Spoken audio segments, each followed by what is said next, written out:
Good morning, everybody. I wish you good morning, and this sitting is open. The first item of business this morning is a debate under the urgent procedure on the Draft Council of Europe Convention on the Protection of the Environment through Criminal Law, documents 16150 and 16120, presented by Ms. Julia Ovchinkova on behalf of Committee of Social Affairs, Health and Sustainable Development. This debate will conclude around 11 to allow time for the replies and, of course, the vote. I call now Ms. Ovchinkova, Rapporteur. You have 7 minutes now and 3 minutes at the end to reply to the debate. The floor is yours. Thank you. Thank you very much, Mr. President, dear colleagues, dear ladies and gentlemen. So today I'm honored to address this Assembly as a reporter on issue of critical importance, protecting our environmental through criminal law. It's increasingly evident that safeguarding the environmental is not only an ecological imperative, but also a matter of human rights and international justice. So in recent years, our collective awareness about environmental damage caused by human activities has significantly grown. Europe has supported key international frameworks, such as United Nations Sustainable Development Goal and Agenda, the Paris Agreement, and notably the European Green Deal.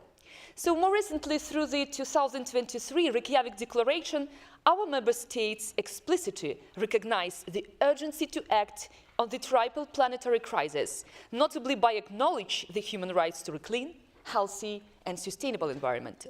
So the new draft convention represents the first international legal binding instrument aimed at addressing explicitly environmental crime. So it will cover an extensive range of offenses, including such a category as all of us know as ecocide. So the Assembly has long advocated this process in order to recognition and legal codification ecocide. So this deliberate or a negligent infliction of severe, widespread and long-term damage to the environmental must no longer be tolerated. So currently several Council of Europe member states, including Ukraine, Belgium, Georgia, Moldova, Armenia, have codified ecocide within the domestic legislation. However, much work is needed across all our member states. So the importance of addressing ecocide has been tragically highlighted by Russia's full escalation in Ukraine. The systematic environmental devastation in Ukraine and the catastrophic destruction of Kakhovka hydropower plant exemplify ecocide.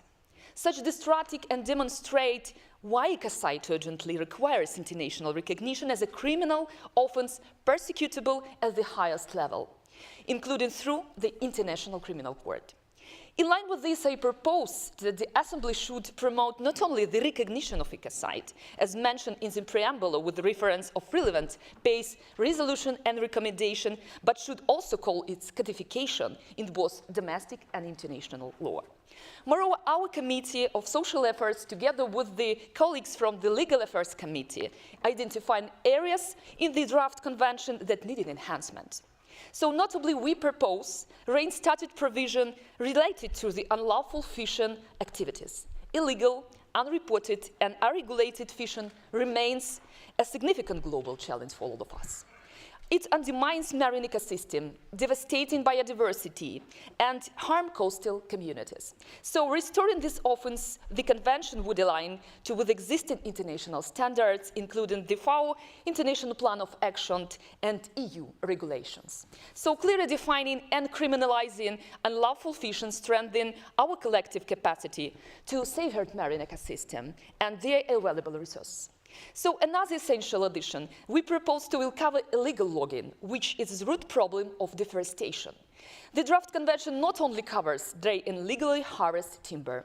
Moreover, by analogy with the article of the convention concerning ozone depleting substance, we propose that release of mercury into the environmental be explicitly covered under the Article 17. So one proposed amendment concerned the explicit inclusion of fungi So alongside protected with the wild flora and fauna within the convention, fungi represent a distinct biological kingdom, so playing vital ecological roles, from nutrient recycling to symbiotic relationships, so supporting plant life. Omitting fungi from protection measures neglect a critical component in biodiversity. So to facilitate the persecution of environmental offense so that cause days of serious injury of person and having damaged the environmental, we propose amending several articles, the draft convention, to cover negligent behavior, not only international actions. So incorporating negligence into criminal definition, enhancing the legal framework effectiveness by holding accountable those whose careless action cause significant environmental harm. So this approach mirrors recent developments in EU legislation and ensure a robust preventive stance against environmental degradation. So we also emphasize the need for robust monitoring and compliance mechanism with the convention. Effective monitoring, adherence facilitates international cooperation and promotes transparency, ultimately enhancing environmental protection and justice. So furthermore, we urge you to support the proposed amendment to Article 39 to ensure the right to judicial review of any decision not to prosecute environmental crimes. This would reinforce procedural safeguard by ensuring public participation and accountability on the environmental governance. So in conclusion, the draft Council of Europe Convention on the protection of environmental through criminal law is a huge step forward. Our Assembly amendments aim to strengthen this instrument to ensure comprehensive, inclusive, and effective protection of environmental. So we send a clear message to government: environmental crimes can no longer and will no longer be tolerated. And after all, I had opportunity to work with a great team, and let me thanks to those involved. First of all, I want to thank the Secretariat of Social Committee. Thank you very much for your powerful work.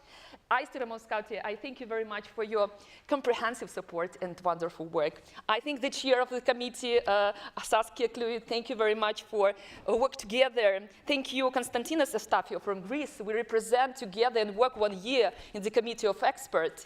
So when I want to thank my expert team: Виктор Сипеев, Ирина Дегтярева, Наталья Горелова, Петро Теста, Володимир Мжереб, Максим Прихненко, София Шутяк, Irina Radkivska. Very big, but really amazing team.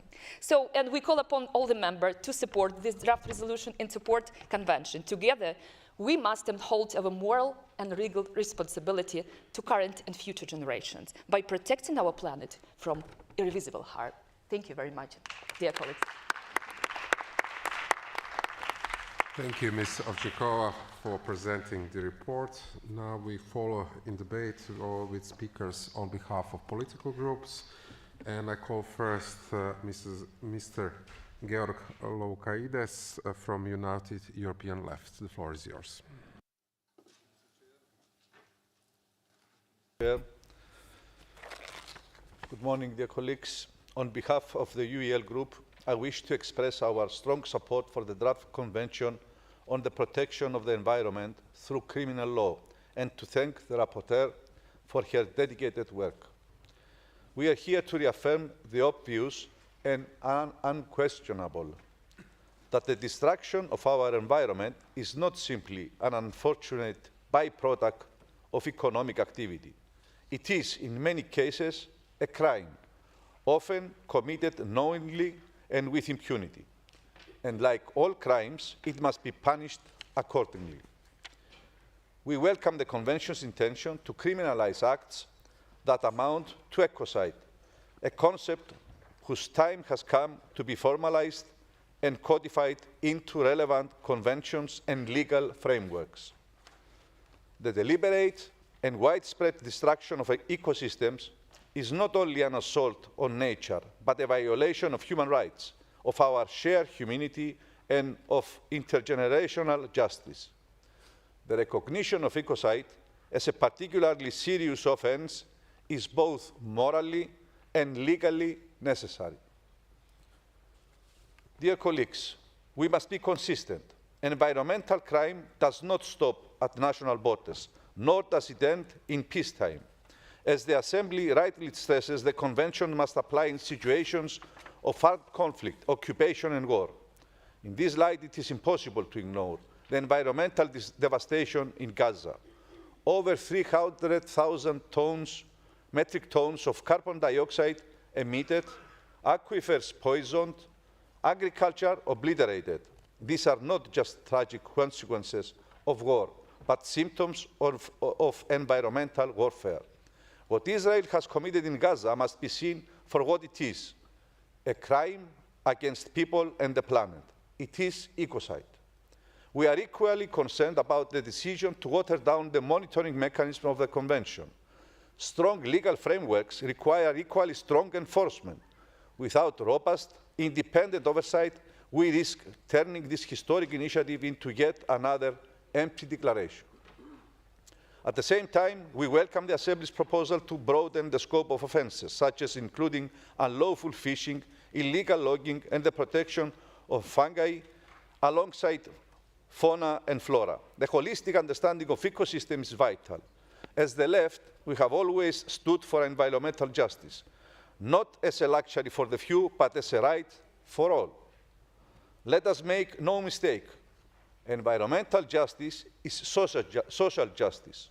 The communities most affected by environmental crime are always the poorest, the most marginalized, and the least responsible. This is why we must do our utmost to use the tools provided by the Convention as to further strengthen environmental rights and to hold accountable those who violate them. Thank you. Thank you very much. I call now Ms. Agnes Sirka-Pramer on behalf of Socialists. The floor is yours. Thank you, Honourable President, distinguished colleagues.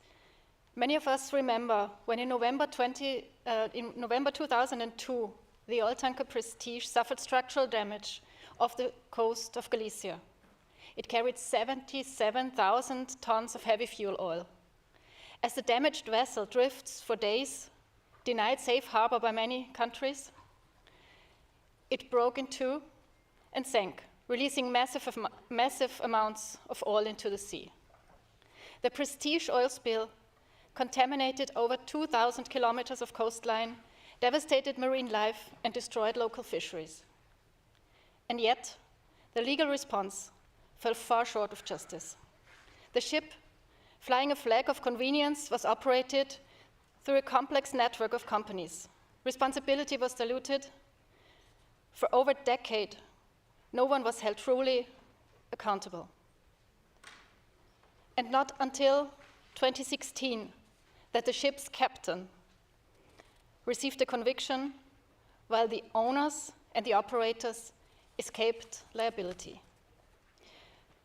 This is precisely why we need what the rapporteur calls for in his opinion, a convention that is not only symbolic, but enforceable.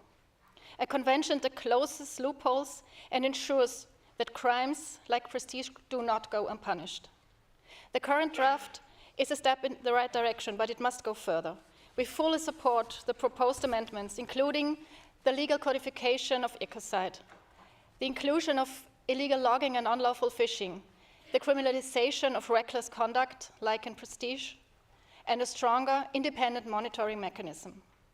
The Prestige case shows us exactly what happens when responsibility is fragmented and law is too weak to reach the true perpetrators. Under the revised convention envisioned by this opinion, such a case would have clearer definitions, wider jurisdiction, and stronger corporate liability provisions. It would provide prosecutors with better tools, and it would signal to polluters that we take environmental crime seriously. Colleagues, the Prestige disaster may have occurred 20 years ago, over 20 years ago, but the legal and environmental scars remain. Let us not repeat history. Let us adopt a convention that reflects the urgency of the climate and biodiversity crisis and the values of this Assembly. Thank you. Thank you very much, Ms. Pramer. Now I call Mr. Teke Panman on behalf of EPP. Thank you, Chair. I also would like to extend my gratitude to the rapporteur and her team for their diligent work on this convention. The urgency to safeguard our planet is undeniable, as in the need for a clean and healthy environment. We can oppose the right to live in such an environment? Certainly no one. However, while we support the principles of the underlying in this convention, we must also approach it with a critical lens. Today, I would like to highlight two concerns: the level of ambition and the potential downside. First, let us address ambition. As the Council of Europe, we have already established numerous treaties addressing human rights. In addition, EU member states are bounded by various international agreements, such as the UN goals, the Paris Climate Agreement, the European Green Deal, and the Reykjavik Declaration. These frameworks already emphasize the importance of a healthy and sustainable environment. It's not that nothing has been done, far from it. Yet we must acknowledge that not all member states fully comply with the existing conventions in place. Furthermore, some states within PACE may not have had adequate opportunities to implement or execute these EU agreements. This difference creates an uneven playing field where not all states are aligned in their commitments or capacities. Second, we must consider potential downsides. Every convention we adopt inevitably brings challenges in the interpretation and implementation. For example, this convention introduces legal standards that could lead to debates over definitions, such as what constitutes significant and long-term damages to the environment. An environmental activist may interpret this differently than a farmer working tirelessly to produce our food. Similarly, adjustments like replacing protected wild animals with protected wild fauna, flora, and fungi in Article 27 and 28 may broaden the scope of legal disputes. Climate activists might link these provisions to broader issues like climate change, while well-intentioned changes could inadvertently provide tools for legal debates that disturb economic activities essential for meeting basic human needs. For instance, if companies are forced to close their businesses due to overly rigid interpretations of these rules, who will produce our basic foods and goods? Such scenarios risk undermining other fundamental human rights. In conclusion, this convention provides clarity and reflects our shared responsibility to protect the environment for future generations. A principle deeply rooted in our stewardship values. However, we must remain cautious about the potential side effects and ensure it does not hinder progress or other critical conventions related to human rights. For this reason, while we do not take a strong position against this convention and are in opposite of it, in favor of it, we urge careful considerations of its implementation and call for a balanced implementation that avoids unintended consequences. Thank you. Thank you very much. And I remind everybody to stick to the 3 minutes allocated. Thank you, Mr. Panman. I now call Sir Edward Lee on front of European Conservatives. Sir Edward, you have the floor. Mr. President, we only have one planet. We all agree it's worth protecting, for instance, from illegal logging and fishing.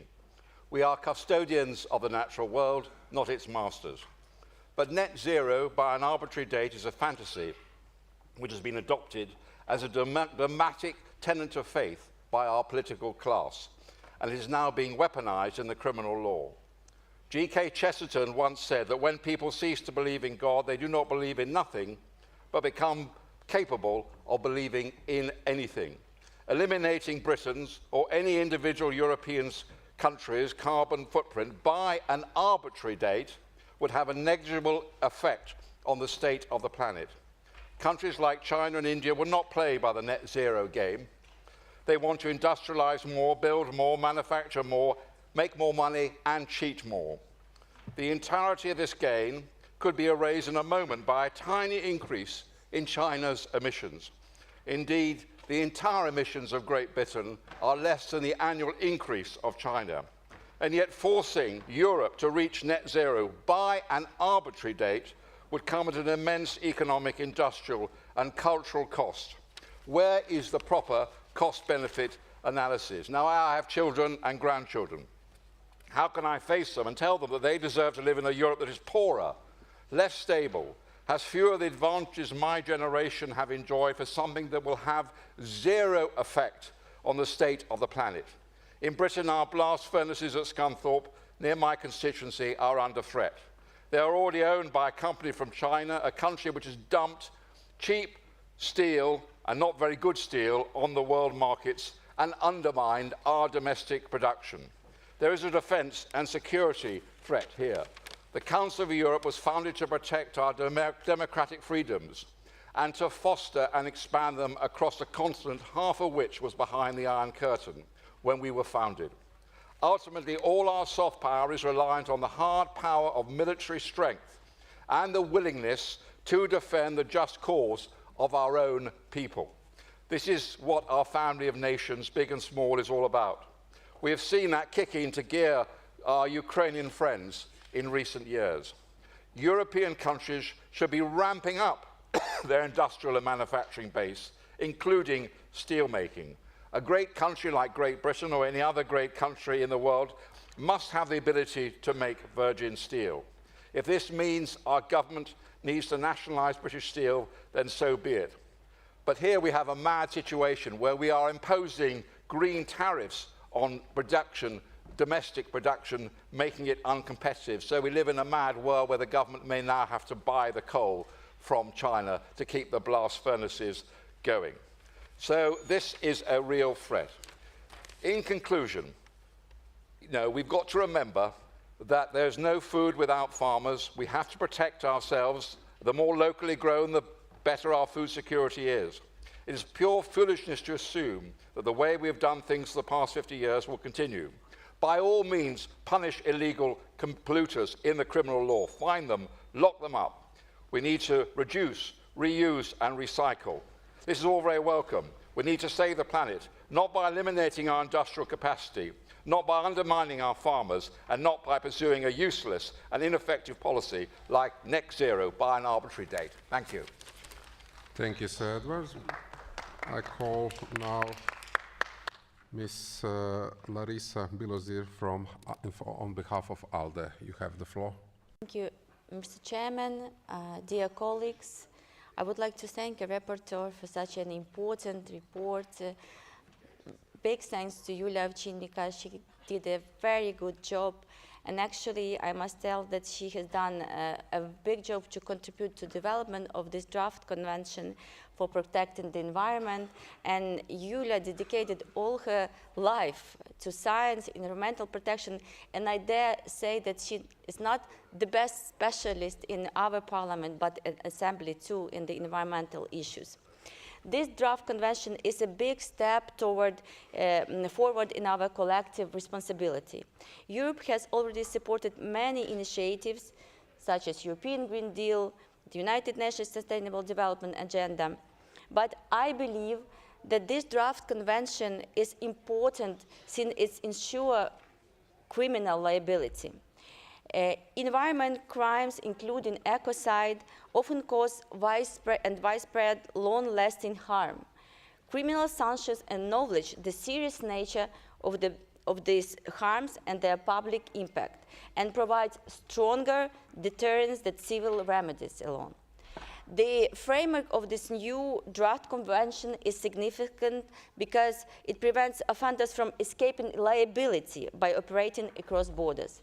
This document will also be essential for Ukraine as well. Since Russia's full-scale invasion, significant environmental damage has been caused, particularly the destruction of the Kakhovka hydropower plant and the ongoing ecological devastation in all Ukraine, not only eastern Ukraine. As a result of Russian hostilities, 175 million tons of greenhouse gases were released into atmosphere. 20 million square meters of soil were contaminated, and approximately 30% of Ukrainian land was mined. This is unprecedented impact on Ukrainian agri-food sector, but still, agri-food sector contributes largely to our export, 40%, and to our GDP, and is the biggest taxpayer. So I would like to draw your attention that soon, in June, in the EU, the tariffs will be provided to Ukrainian production, that they will be renewed. And Ukrainian agri-sector will suffer a lot. So I ask you and draw your attention to avoid this and to help Ukraine to liberalize the trade with the EU. It's important that environmental justice should be a priority not only in the peacetime but also in the wartime, which is why I strongly believe that we should urge our colleagues to sign the draft convention once it is adopted. Thank you. Thank you very much. We now follow the speakers list, and next I call Ms. Aurora Floridia from Italy. The floor is yours. Thank you. Mr. President, dear colleagues, the health of our planet and our own health are closely linked. By turning a blind eye to environmental degradation, we are cutting the branch on which we are sitting. By failing to act to curb environmental crime, we undermine our fundamental right to a healthy environment, with dire consequences in sight. To prevent this collective suicide, we need strong collective action. The new Convention on the Protection of the Environment through Criminal Law has this much-needed potential for strong collective action, and we need to support it. So thank you, dear Julia, for the great work you did on this matter, but also for the great lesson you are teaching us. Your country is experiencing a terrible war, and you are also taking care of a silent victim in this conflict, nature. The new convention will be part of the environmental package to be adopted in May this year. The Council of Europe strategy on the environment and an action plan will guide our member states and optimize their efforts in the defense of our right to a healthy environment. Adopting this draft convention will be a big step in the right direction. However, it is only the beginning of a long road. Further steps must be taken, and we need to work more on prevention because environmental damage is often irreversible. Prevention is always better and cheaper than cure, as a wise truism says. A great work has been done the last months from the Council of Europe to the GME to make a decisive contribution to prevent and counter the triple planetary crisis. In May, the Committee of Ministers of the Council of Europe can also decide in Luxembourg whether to open up the possibility to draft a legally binding instrument recognizing the right of a healthy environment, a decisive step towards prevention. This is a tall order, but I trust that our Assembly will play its role fully in urging national parliaments to contribute to this process. The Parliamentary Network for a Healthy Environment, which I have the honor of chairing and which I invite you all to join, will do its utmost to promote both the new convention and the right to live in a safe, healthy, clean and sustainable world. It's time to be brave, to open up this possibility and to give concrete follow-up also to the words spoken by the heads of state and government of the Council of Europe, set down in black and white in the Reykjavik Declaration in May 2023. I quote, "We affirm that human rights and environment are intertwined and that a clean, healthy and sustainable environment is integral to the full enjoyment of human rights by present and future generations.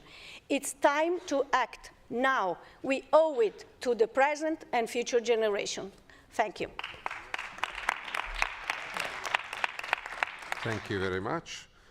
I call now Mr. Johannes Schmuckenschlager from Austria. The floor is yours.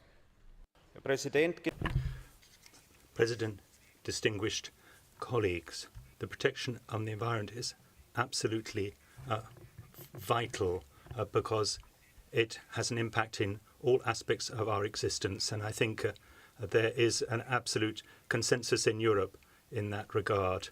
This convention looks at the urgency of environmental protection in the international context and the need for strong action.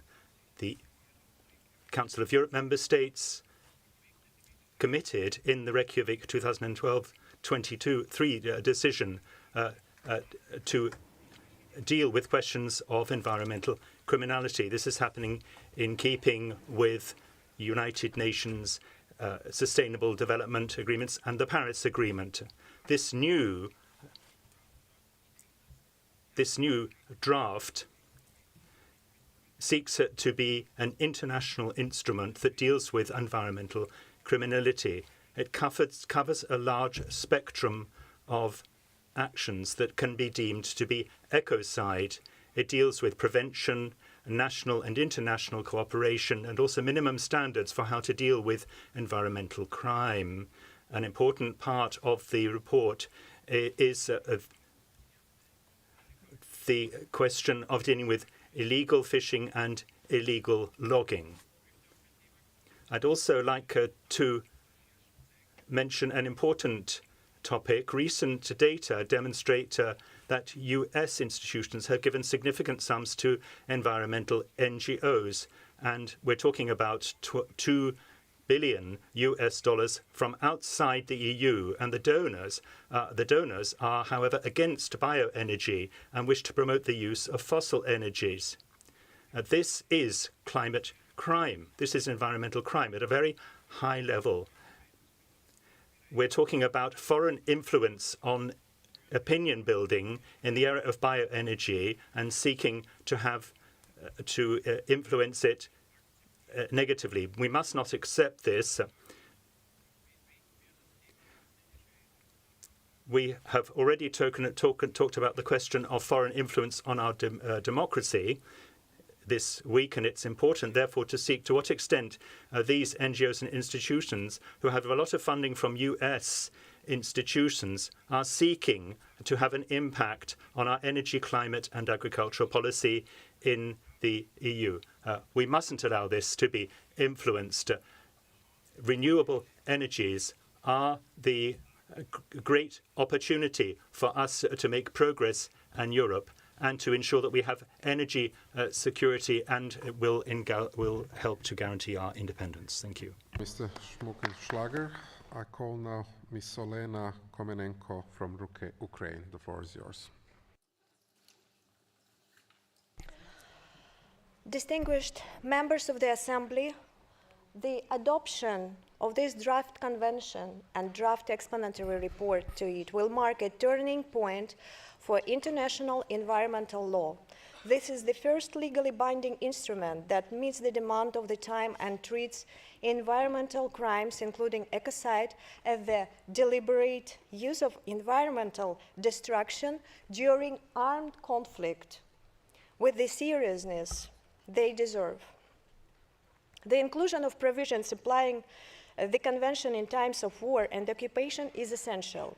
Ukraine knows this really firsthand.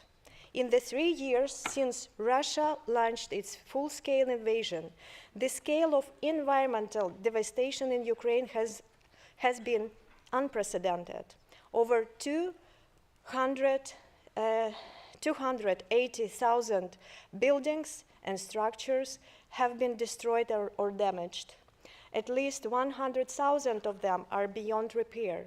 These are not just ruins, they are dangerous waste sites contaminated with chemicals, heavy metals, oil products, and explosive remnants.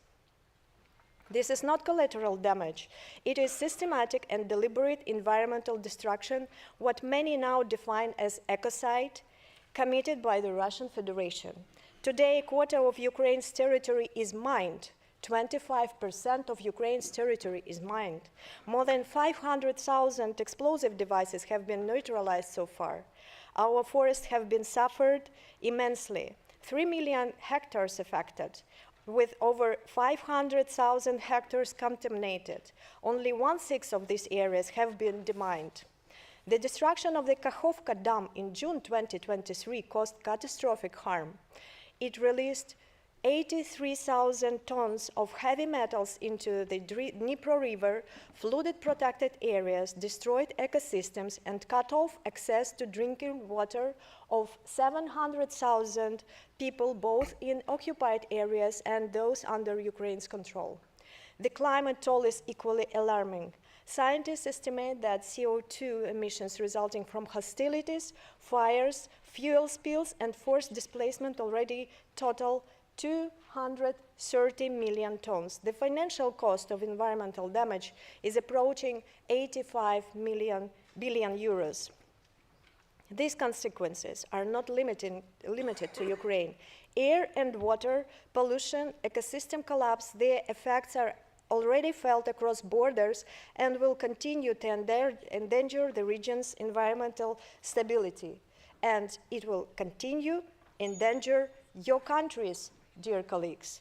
This is why I fully welcome the draft convention together with the draft explanatory report and firmly support the rapporteur's substantial document and constructive proposals to strengthen substantial document and this text. It is essential that the Committee of Ministers incorporates these recommendations, paving the way for more effective prosecution of environmental crimes and stronger international accountability. We need to bring Russia to accountability for crimes it committed against Ukraine. Thank you, dear colleagues. Thank you, Ms. Komenenko. I call now Ms. Petra Bayer from Austria. The floor is yours. Yeah, thank you very much. Indeed, our environment needs very robust protection, and the criminal law is absolutely an appropriate measure. It's very common on the national level, but there's still voids on the international level, so we really should close them. I would like to focus on the Rome Statute, which is the basis of the international criminal law. And crimes against the environment are often linked with other offenses the International Criminal Court is dealing with anyway. So just to mention crimes of aggression against humanity, war crimes, or genocide. And I really would like to advocate for a fifth crime under the Rome Statute, which should be ecocide. As a statutory offense. The impact of environmental degradation indeed goes far beyond national borders and beyond national jurisdiction, and it has a huge impact on human rights when it comes, for instance, on the quality of living in general, or also to the human right to live in a healthy environment. And most important, ecocide puts the future of our planet in general at risk, and also the living of all those future generations who will live on this planet, hopefully. So I want to call all these member states who are also parties of the International Criminal Court to ask actively for another amendment of the Rome Statute to include ecocide as a fifth crime, including prosecution. That's important, not to have it in a way as we have it with the aggression, where we miss the prosecution. Also, the prosecution part, of course, is very important. And when we do so, considering ecocide as a fifth crime, we also maybe should take us time to think about another missing part in the Rome Statute, which is gender apartheid which also should be tackled immediately. Thank you very much. Thank you, Ms. Bayer. I call now Ms. Elizaveta Jasko from Ukraine. The floor is yours. Dear colleagues, when I was a child, for me, Chernobyl as a word was very scary.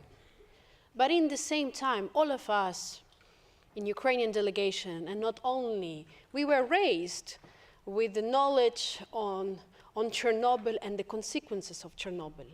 But I was told that it cannot be repeated if it's not done on purpose, because as a child, I was wondering why there are so many bad consequences on the environment. But I was naive and thinking that it's not possible to commit so many crimes intentionally. But unfortunately, in the recent years, we've learned about Kakhovka. We've learned about, already mentioned by my colleagues, mined lands, direct and indirect consequences to our environment, to our land, to our dead flora and fauna. And that's very heartbreaking to hear the stories when, for instance, the shelter of animals was an absolute fire and was absolutely destroyed because of the missiles and attacks from Russia. That's absolutely heartbreaking to hear these stories, but we often think, okay, it's heartbreaking, but that's not the crime because it's environment. So I'm very happy that in this assembly, again, we're reaching another milestone. And I want to thank Yulia Ovchinnikova and everyone who is involved in preparing this report for creating real tools for protection of ourselves. Yes, that's absolutely right that Ecocide should have the criminal understanding. And every time when there is an attack with missiles or with something else, there are always consequences on environment, whether we hear about them or no. Look at the air quality after each of the attack. Look at the water quality in Ukraine after all these fish and other animals are dead. Everything is so connected.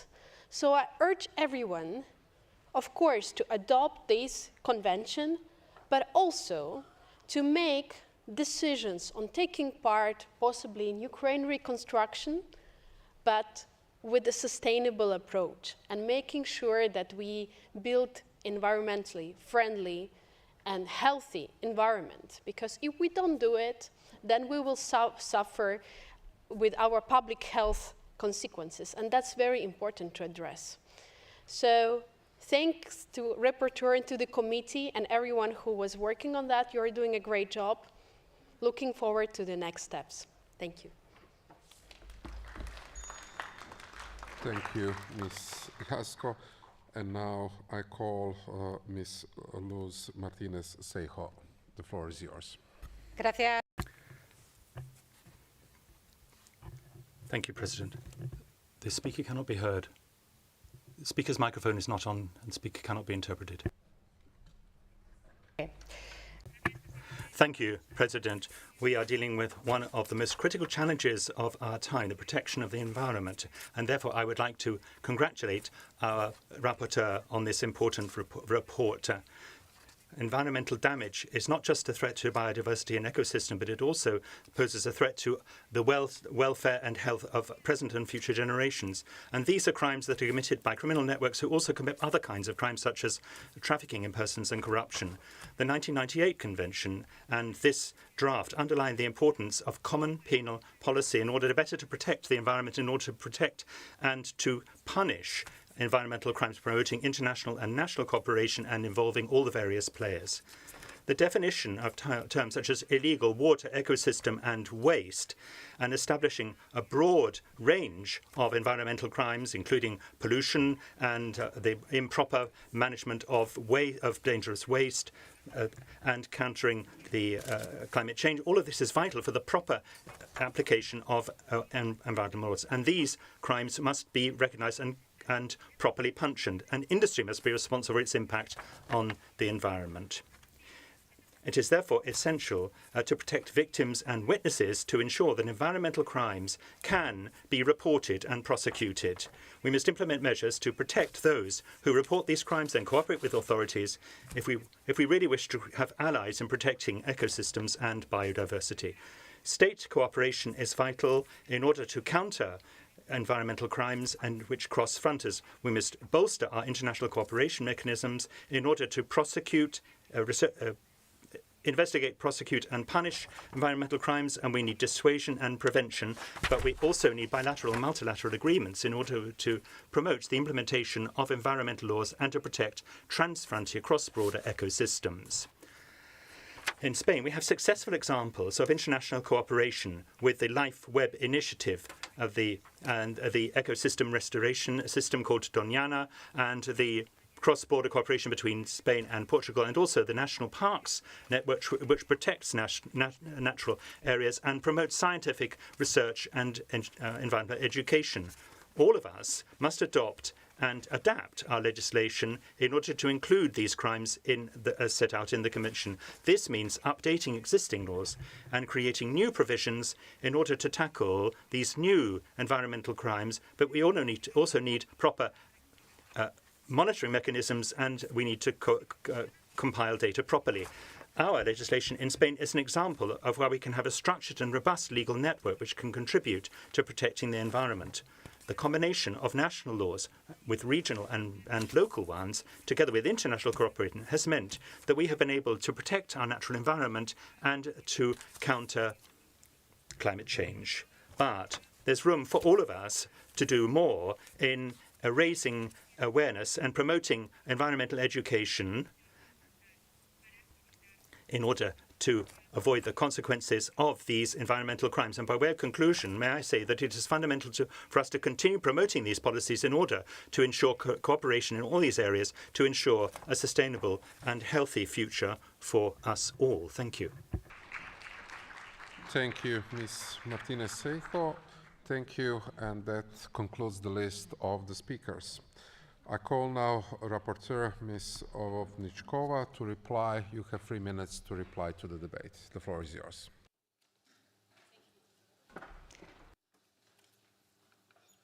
Thank you, Mr. President. Dear colleagues, first of all, thank you very much, every of you, for your thoughts, for your speeches. It's really very, very important. You know that environment has no borders. And we have a lot of very big problems. It's environmental pollution every time. An impact of war, as I say before, environment and no borders, which is happening in every European country, in every country all over the world, have the rights influential, all of us. Every of us presents the interest of citizens, our country, and we fighting for basic human rights. I'm from Ukraine, and to tell the truth, we're fighting for life, our basic human rights. But it's also, we work more than 2 years in the Interparliamentary Alliance for Recognition, Ecocide. I know that this is very sensitive and very difficult topic for all countries. But all representatives who work 1 year in the Committee of Experts, and we include Ecocide only on preamble of convention. And in this amendment of committee, we pay attention that we continue this discussion. But we, as I say, our colleagues must think about our future. Because if you not think about your future, you cannot have one. And this is very important. And I'm very happy that in a lot of years people, young people involved in this process, fighting at every local, regional, national, European level for our human rights for a clean, healthy environment.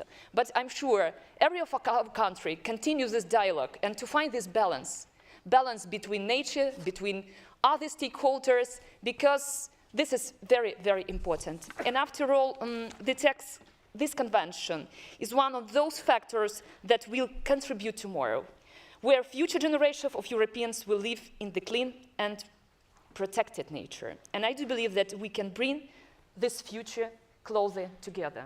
Thank you very much, and I ask you to support this resolution. And thank you. Thank you, Ms. Ovnichkova. Does the chairperson of the committee wish to speak? If yes, the floor is yours. Well, it's not very often as chair of a committee that you have a reporter that is so distinguished and knowledgeable on a topic as Julia is, and I'm so proud of how you managed the report. You did it together with our colleagues from the legal committee, legal affairs committee. You prepared many meetings, and on topic it was also very good. I'm happy to stand here together. The report was therefore also adopted unanimously in the committee. So I think that's important to know because we think it's an important step forward that we need to make. And I see all those young people there on our, I don't know, tribune we would say in Dutch, but I don't know the word. And especially when we talk about the environment, I am always very curious what you would say if you would be able to speak in our room, because many of the delegates spoke about the future generations, but you are, you know, the policymakers of the futures, and you are living in the world that we are preparing for you. And one thing is clear, what the instruments we have now is not enough. We need to have a criminal law to be applied to protect the future of our youngsters better. So I'm happy to be here.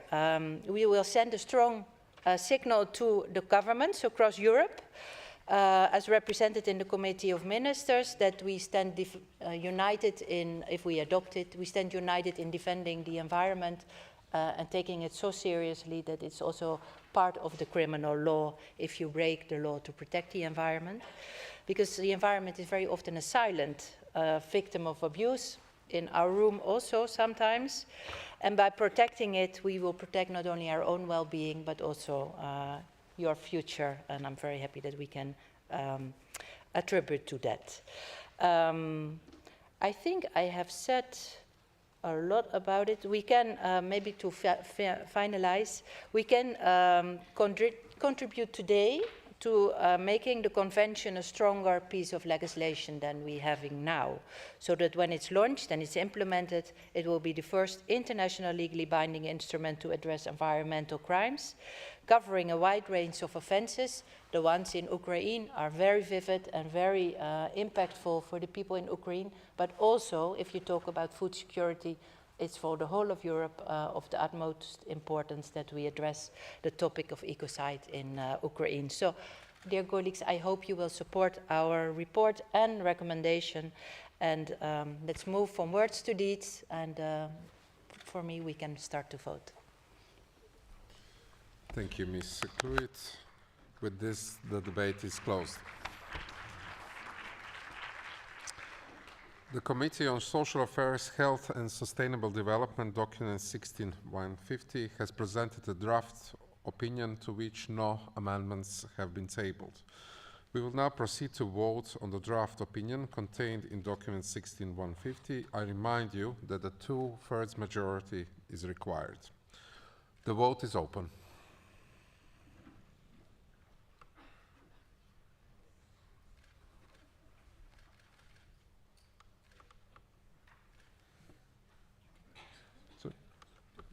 Close. The vote is closed. I call for the results to be displayed. And the draft opinion contained in document 16-150 is adopted. Congratulations. Thank you very much. And now we press to another debate, urgent debate, the situation in Georgia, and follow up to the resolution 2585 2025, challenge on sustainable grounds of the still unratified credentials of the parliamentary delegations of Georgia. The second item of business this morning is the debate presented by Ms. Sabina Čudić and Ms. Edith Estrela on behalf of Monitoring Committee. This debate will conclude around noon to allow time for the replies and the votes. We will begin with Ms. Čudić and Mr. Estrela, co-rapporteurs. You have 5 minutes each now, and 5 minutes in total to reply at the end of the debate. I call now Ms. Čudić. The floor is yours. She's not there yet, so you just need to give them a minute to get sorted. Okay, let's wait a minute to the change of rapporteurs. Ask the rapporteurs Yeah. Just gently move away so that the others can move. Can I ask the rapporteurs to leave the floor for the... Thank you.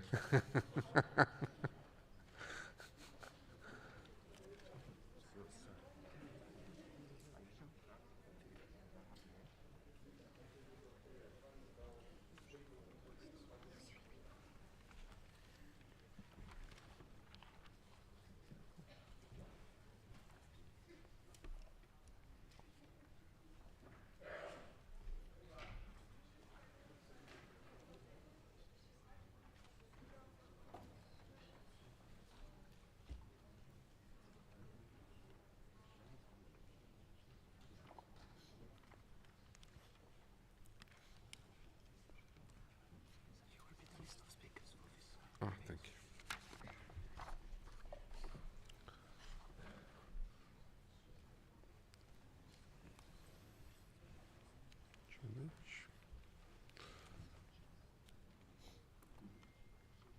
Thank you. Are the rapporteurs ready?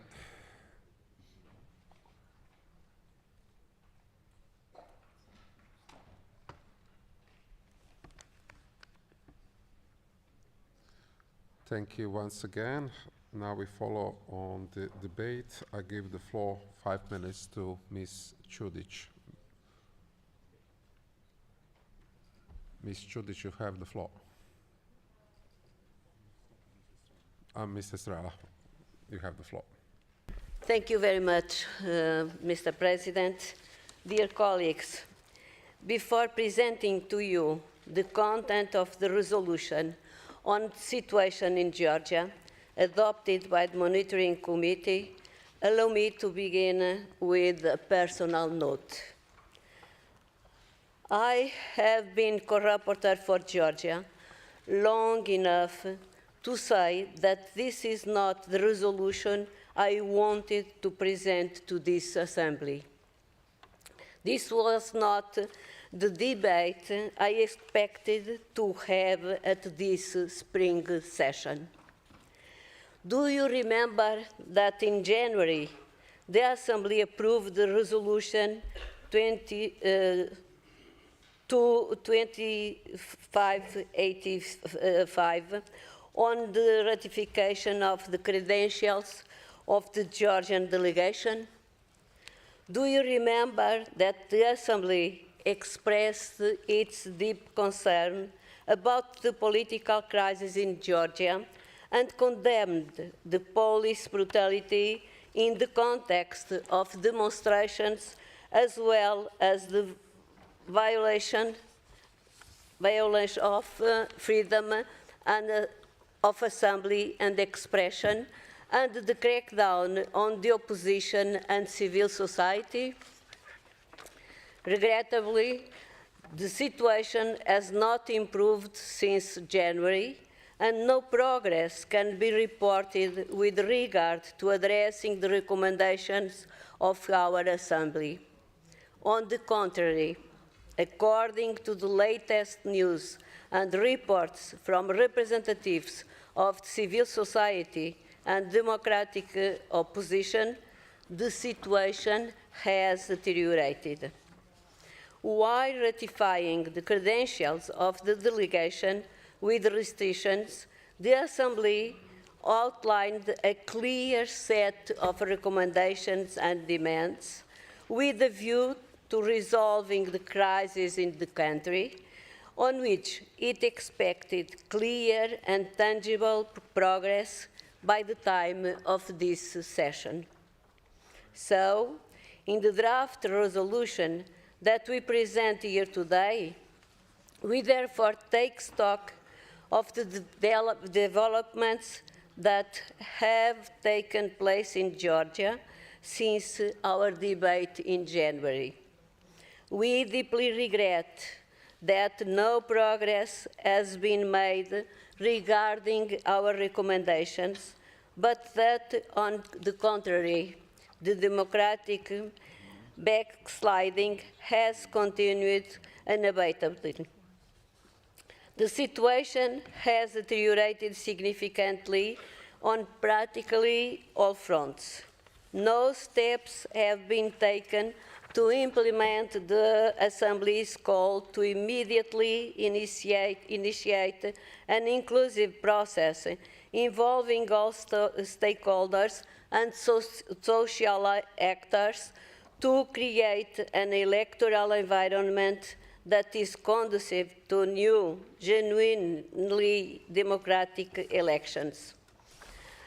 On the contrary, we outline in the resolution a number of amendments to the electoral legislation that makes this environment even less conducive for democratic elections and interactions. The arrest and abuse of legal proceedings against protesters, journalists, and civic leaders is continuing unabated. Pretrial detentions are renewed repeatedly without proper legal grounds. The cases of police brutality during demonstrations, who are reportedly decreased, are still not being effectively investigated. Impunity is continuing. Deeply worrying are the reports by human rights defenders, as well as the Georgian ombudsperson, that a large proportion of persons detained in connection with demonstrations have been subjected to torture and ill treatment during arrest in the detention. This deterioration needs to stop. The dramatic democratic backsliding needs to be reversed. The Assembly's recommendations and demands need to be implemented without delay. Thank you very much. Thank you, Mr. Strela. I call now co-rapporteur Ms. Čudić. The floor is yours. Dear colleagues, when we analyze the situation in a member state, we analyze it against the democratic standards and the pillars of democracy. And I will remind you that those pillars are rule of law, ensuring equality and justice based among other things, separation of powers. Second, free and fair elections. And 3, protection of human rights, safeguarding individual freedoms. If we analyze the situation in Georgia, which we are here today, and if we analyze the time between the last time we discussed it and adopted the January resolution and today, unfortunately, we have to report that in all these pillars of democracy, the situation is getting worse. We are experiencing severe democratic backsliding in the country, and I will go a little bit in the greater details, specifically addressing these pillars of democracy and how the situation on the ground is affecting all citizens of Georgia. Building on to what my dear co-rapporteur had already covered, I will share with you some information in relation to these criteria, starting with the civil society. Hopefully, I don't need to remind you that we all consider robust civil society to be one of the key elements of a healthy democracy. The space for civil society is shrinking in Georgia in the current situation and continues to rapidly shrink. The parliament has not repealed the law that was the subject of many discussions here on transparency of foreign influence, as it was asked to do, but replaced it by a Georgian version of our law that criminalizes non-compliance with foreign agent registration. The monitoring committee has asked an urgent opinion on the Venice Commission on this law, and we urge the authorities to fully address any concerns and recommendations that will be contained in it. However, we are worried about the prospects for that. Only this week, Georgian Dream initiated new legislation that would require that any foreign donor, and our Council of Europe included, to ask for authorization of the authorities before it can make a grant to Georgia civil society organizations. These developments, as we can, I'm surely all agree, do not just endanger civil society, it puts at risk its continued existence, which will be devastating, again, going back to the democratic standards in the country. Another key element of a functioning democracy is media. Similarly, the media environment has continued to deteriorate, as underscored by several reports of respected organizations, including, again, our very own Council of Europe. And we note with concern the reports of intimidation and dismissals of civil servants that have been critical of the authorities. Building on again to what my co-rapporteur said on the state of the arrests and intimidation of civil society members, I will reiterate the demands that we issued in the January resolution that we still firmly stand behind and reiterate. Lastly, and perhaps most worryingly, we outline one of our key concerns. It's the actions taken by the authorities to ban the full spectrum of democratic opposition in the country. Banning the opposition, besides being in complete violation of the country's obligation under the Statute of the Council of Europe, together with the dramatically shrinking space for civil society and independent media, would signal the establishment of functional autocracy in Georgia. The way we treat the opposition, and on a personal note, I come from one of the leading countries, political parties in my country constituting a majority. The way we treat the opposition and the way we treat media and civil society is the ultimate criteria against which we measure progress of a country, or in this case, severe backsliding. We therefore call upon the authorities to re-establish dialogue and cooperation with the Assembly and the Council of Europe, and we continue to stand ready to respond. We want to engage. As my dear co-rapporteur said, this is not the report we wish to continue delivering. The report we want to deliver is the one on progress, the one on constructive engagement with the Council of Europe, the one where we see our colleagues both from the leading parties and the opposition, now and in the future, back here in this chamber discussing this with us. At the very end, I just want to thank the committee for overwhelming majority, thank everybody who submitted their amendments and engaged in a very productive discussion we had on this report. Thank you. Thank you, Ms. Chudic. We now follow on the speakers on behalf of political groups. The first I call Mr. Frank Schwabe on behalf of Group of Socialists. You have the floor.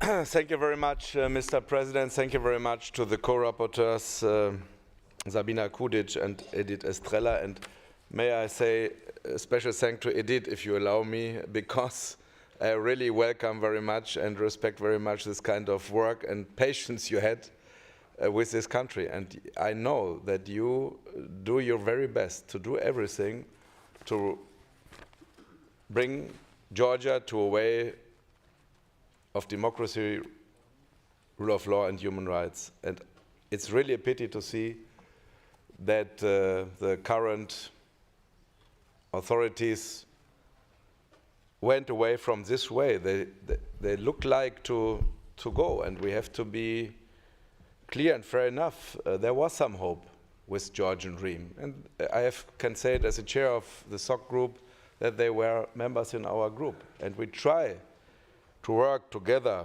in a dialogue to better the situation. And I thought at the beginning of the process of their government, I think you can feel it. But meanwhile, they went to another direction. The membership in the Council of Europe is a commitment for democracy, human rights, and the rule of law. And it's not about geopolitics. Some of the Georgian politicians said to me, you want to decide in which way we should go. For sure, I don't like if you are friends with war criminals. But if you want to be friends with Putin's Russia, you can do it. But what you cannot do is to undermine the values and rules of this organization. You have to follow it. And if you change your country in a kind of model like Putin's Russia, then we have a problem together. And this is described in this report. And because of this, we gave a very clear message in January. Please come back. Come back in a constructive dialogue with us, and let's go into the right direction together. But unfortunately, we have to say today the opposite happened. You have to imagine that they follow a little bit the model of other countries, every day you put a new strange law on the table to confuse each and everyone. And this is what the Venice Commission put on the table. They criticized the new law for the local elections. We have a big criticism on the law to change the Central Election Commission, and I would like to say that we are in agreement with the Congress as well about these questions. And what was very strange is that the Secretary General of this organization tried to start a kind of dialogue. I was a little bit skeptical if this will work, but at the end, Georgian authorities used hypocritical reasons to stop even this dialogue. So please, Georgian authorities, come back on our way, please. I think you should go for new elections because you need a kind of new legitimization. We saw the irregularities in the elections, and you should do everything to stop the violence and to release the political prisoners. Please, let's support the co-rapporteurs with this report. Thank you very much. Thank you, Mr. Schwabe. I now call Ingrid Schee-Skoch on behalf of EPP Group. President and dear colleagues, I'm a strong believer in dialogue. Through the history of the Council of Europe, dialogue has been the most prominent tool. We do not have economic or military power to enforce values or principles or nations or states. We have the power of dialogue. That is why I voted in favor of the resolution on Georgia in January. To maintain dialogue, we ratified the credentials of the Georgian delegations, but with some limitations.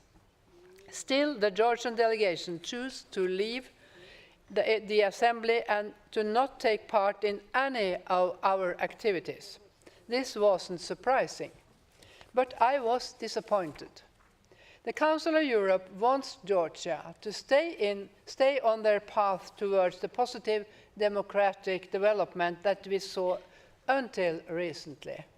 We will do our utmost to support all democratic forces in Georgia, and we want Georgia to choose to stay within the democratic fold. None of the requirements we listed in January resolutions are fulfilled. On the contrary, the situation is worse. I am particularly disappointed that political prisoners have not been released.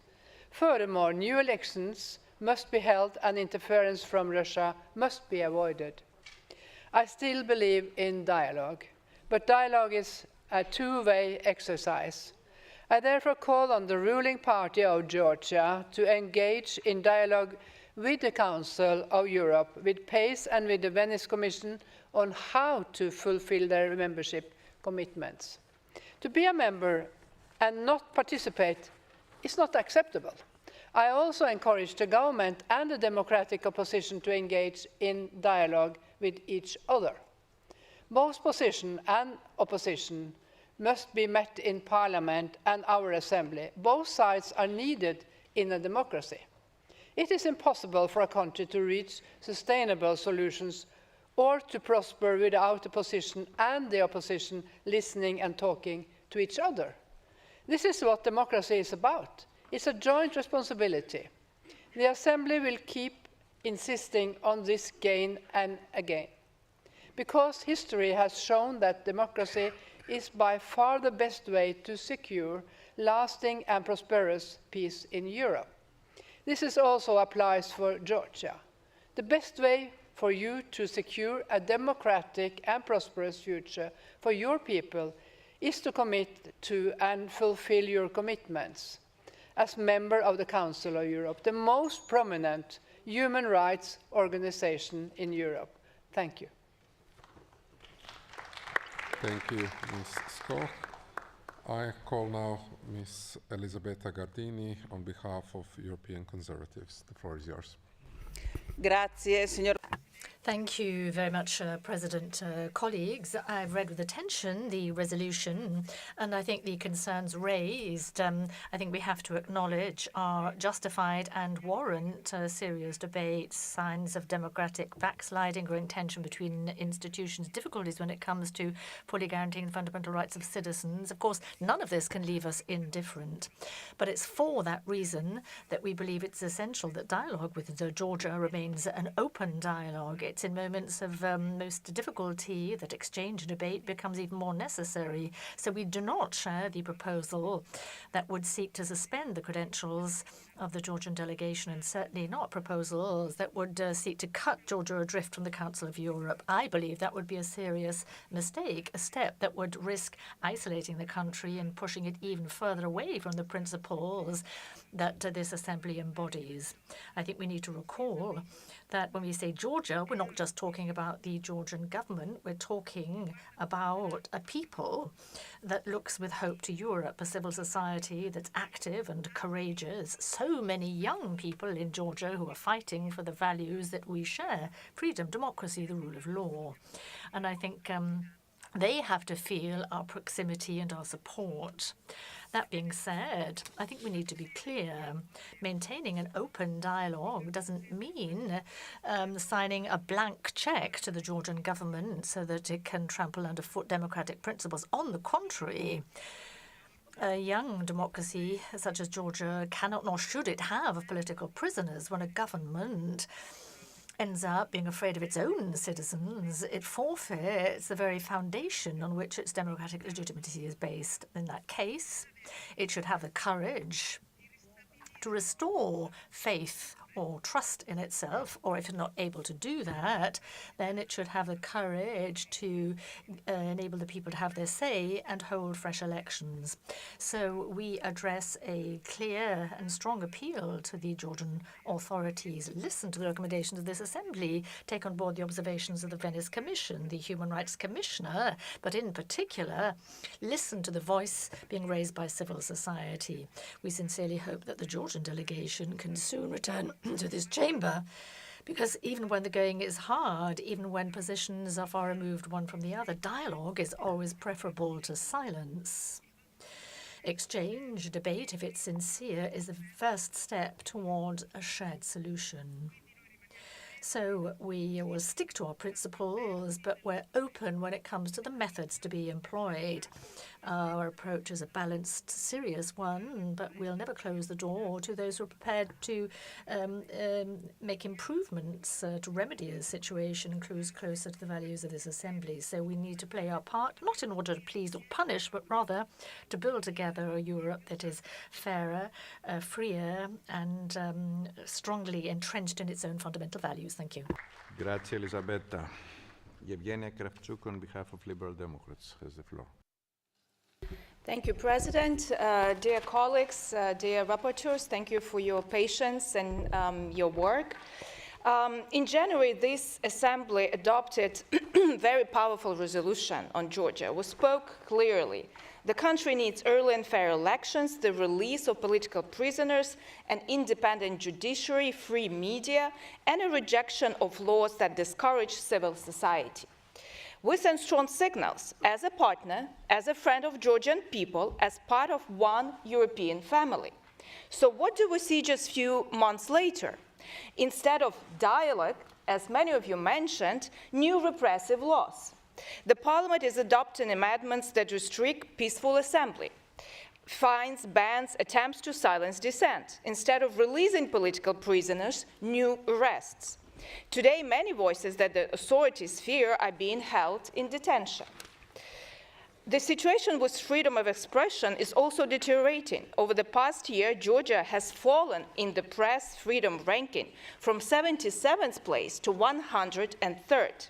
New media legislation essentially bans independent media from foreign funding, while the powers of the state regulator have been expanded to dangerously controlling levels. And all of this happening amid rising authoritarian tendencies. A government that should be listening to its people is instead trying to silence them, but it won't succeed, because tens of thousands of Georgians are on the streets. because they disagree, because they are saying we want to be with Europe, not with Russia. We want the future, not the past. And it is our duty to stand with them, not with those politicians that are moving backwards, but with those who raise the Georgian flag alongside with the European one, who fight peacefully, honestly, and with dignity for democracy and for freedom. The January resolution was clear, but unfortunately the authorities did not listen, and that's why we must say it again. Together with the people of Georgia, we stand for Georgia's European future, we stand for their rights, and we stand against authoritarian practices, no matter how or where they try to hide themselves. Thank you, and please support the resolution.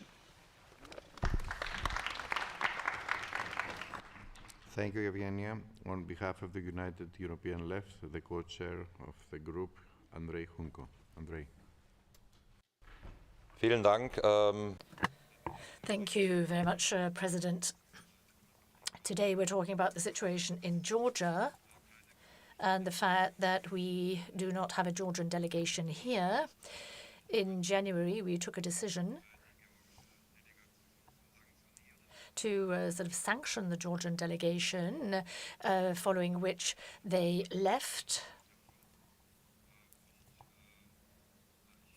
given the querying of their credentials in January. My group voted against that, and in the debate we said that this parliamentary assembly has found itself in a bit of an impasse, which is where we find ourselves today. Now, the background are the elections of the 26th of October.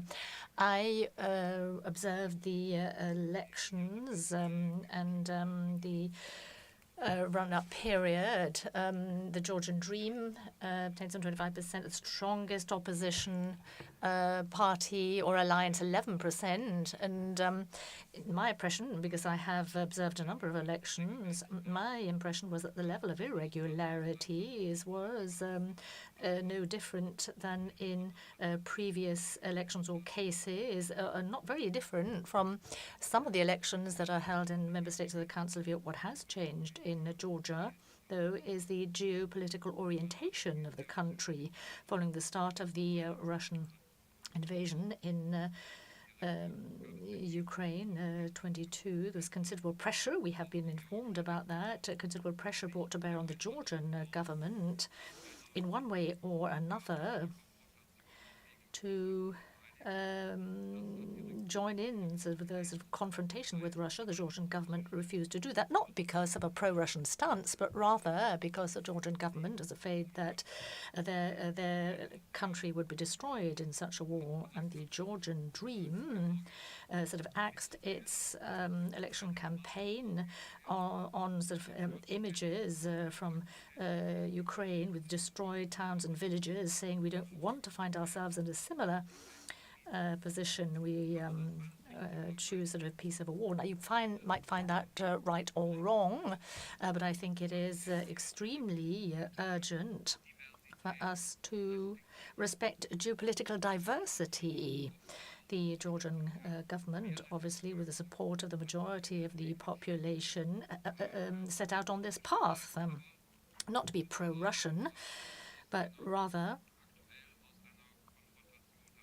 to want to keep clear of any sort of confrontation, to remain neutral. And I think it is wrong if that is the reason to sort of sanction or punish the Georgian delegation. I think we're the only assembly, the only international sort of organization that would be in a position to promote dialogue, but one where Georgia would not be represented. I think that would be wrong. Max Weber, the German sociologist, once said that there is the ethics of responsibility or thought, and I think we need therefore to revise our position in the light of that maxim. I'm going now to the next speakers of our list. Jone Blikra. Thank you, Mr. President. The strength of this Council of Europe is that we, in all contexts, in all matters, we are committed working for human rights and the rule of law through dialogue and respect the individual member states. A lot needs to happen before the issue of excluding member states and not approving credentials becomes an issue, precisely because we believe in dialogue and the fundamental idea that human rights must always be the basis. We are now, dear friends, in a special situation that the Georgian delegation itself chooses not to attend this assembly. For an accredited delegation to attend this assembly is not optional, it's an obligation. It makes it even more worrying that the parliamentarians from Georgia are the results of a parliamentary election that election observations from several international organizations have raised serious questions about. The move forward after this election, several measures and expectations were described. The goal was to enter dialogue with the Georgian authorities and continue working towards a democratic Georgia and a Georgia that respects human rights and the rule of law. It's deeply regrettable that the Georgian authorities have not addressed any of the measures and that the situation has worsened regarding respect for basic rules for free and independent elections and citizens' rights. Where do we go from here? We must continue to stress the need for dialogue and cooperation while setting clear demands that call for all detained protesters to be released without delay and recommend that the European Committee for the Prevention of Torture and Inhumane or Degrading Treatment or Punishment visit the places of detention. Thank you. Christophe Bricot. Christophe, you have the floor. Merci, Monsieur. Thank you very much, President. Since October 2024, Georgian Dream has been leading its people to hell. Of course, it is not for us to choose the political parties or political groups. That is not our role, and of course it is our role to have a dialogue with the people chosen to freely by the people to be their leaders. But looking at the legislation, looking at the arbitrary arrests in the last 6 months, all of this seems to me to demonstrate that Georgia is going in a direction which is not in keeping with the values of this council. Now, of course, we can all choose for ourselves, but we do have some fundamental rules. Freedom of expression. Who can actually express their opinion freely in Georgia in the street? Who can demonstrate? And implementing the judgments of the European Court, to which Georgia is a member, upholding democratic standards and electoral standards.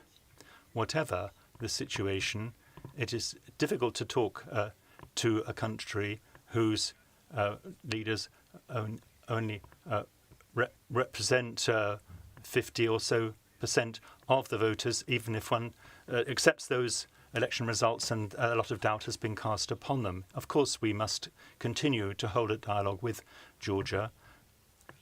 Long ago, the Georgian people chose a European democratic path in favor of fundamental freedoms, and we must do everything in our power to ensure that they can continue on this path.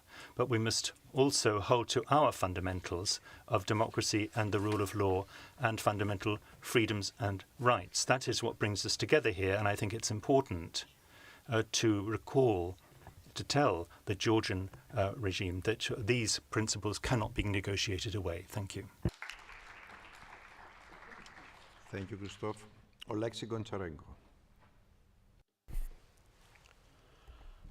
April 1989.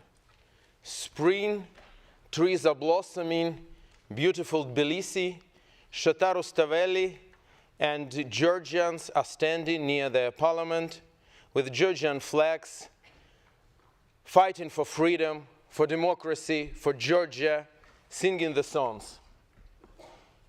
At 4 a.m. in the night of April 9, Moscow gave order to attack these people. And Russian soldiers with military shovels attacked these civilians. They killed 20 people, mostly women, with the shovels, military shovels on the Shatarustaveli, near the parliament. That what happened. Now again is April 2025. Georgians are on the streets, they're on the Shatarustaveli, they're standing near their parliament, they want democracy, they want free Georgia. And again, Moscow is attacking them. This time not by hands of Russian soldiers, but by hands of Moscow puppets, Ivanishvili, Kobachidze, and others. That's what's happening right now. And we are here to support Georgian people, to support democracy in Georgia. They have a right to be free. They have a right to be democratic European state. But I want to say to Georgian people, it is the most darkest moment just before sunrise. And I know for sure that the day will come, and quicker than many things.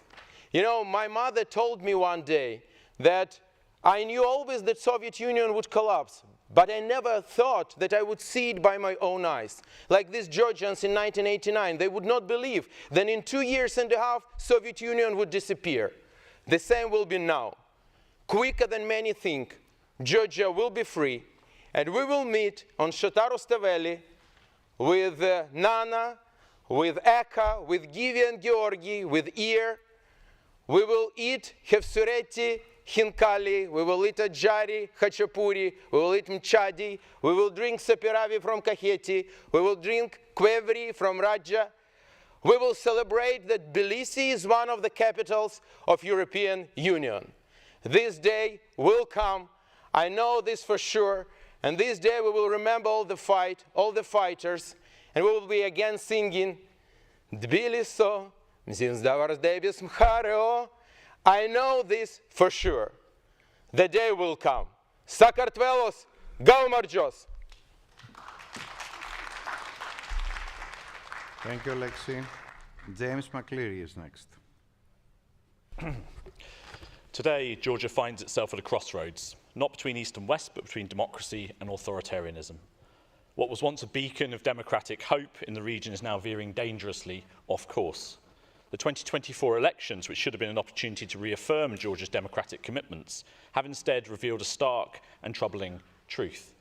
The Georgian Dream government is systematically dismantling the very democracy it claims to uphold. The evidence is not vague, nor is it in dispute. Electoral manipulation, intimidation of opposition figures, suppression of independent media, and violent crackdowns on peaceful protesters. These are not the hallmarks of a healthy democracy. These are the warning signs of a regime growing ever more authoritarian. Rather than steering Georgia towards its rightful place in the European family, the current leadership is choosing another path, one that leads to deeper alignment with the Kremlin, with all the repression and corruption that entails. The recent arrest of opposition MP Elena Kostaria was not an isolated incident. It's part of a pattern, a deliberate strategy to silence dissent and consolidate power. Meanwhile, the UK Supreme Court made its own damning judgment, ordering Irakli Ruhadze, owner of Imedi TV, a Georgian channel infamous for peddling pro-Russian propaganda, to repay millions. The ruling speaks volumes about the malign networks of influence undermining Georgian democracy. And let us not forget the central figure in this political rot, Bidzina Ivanishvili. His vast personal fortune, Kremlin ties and stranglehold over Georgia's institutions make him not just a kingmaker, but a democratic saboteur. If we are serious about defending democracy abroad, then let us start with a clear and moral step. Sanction Ivanishvili and his associates like Ruhadze now.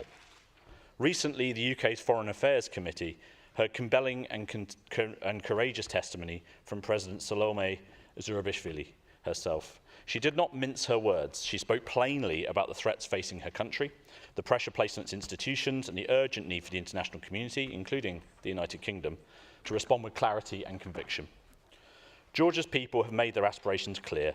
They want to be part of Europe, not just geographically, but politically, economically, and morally.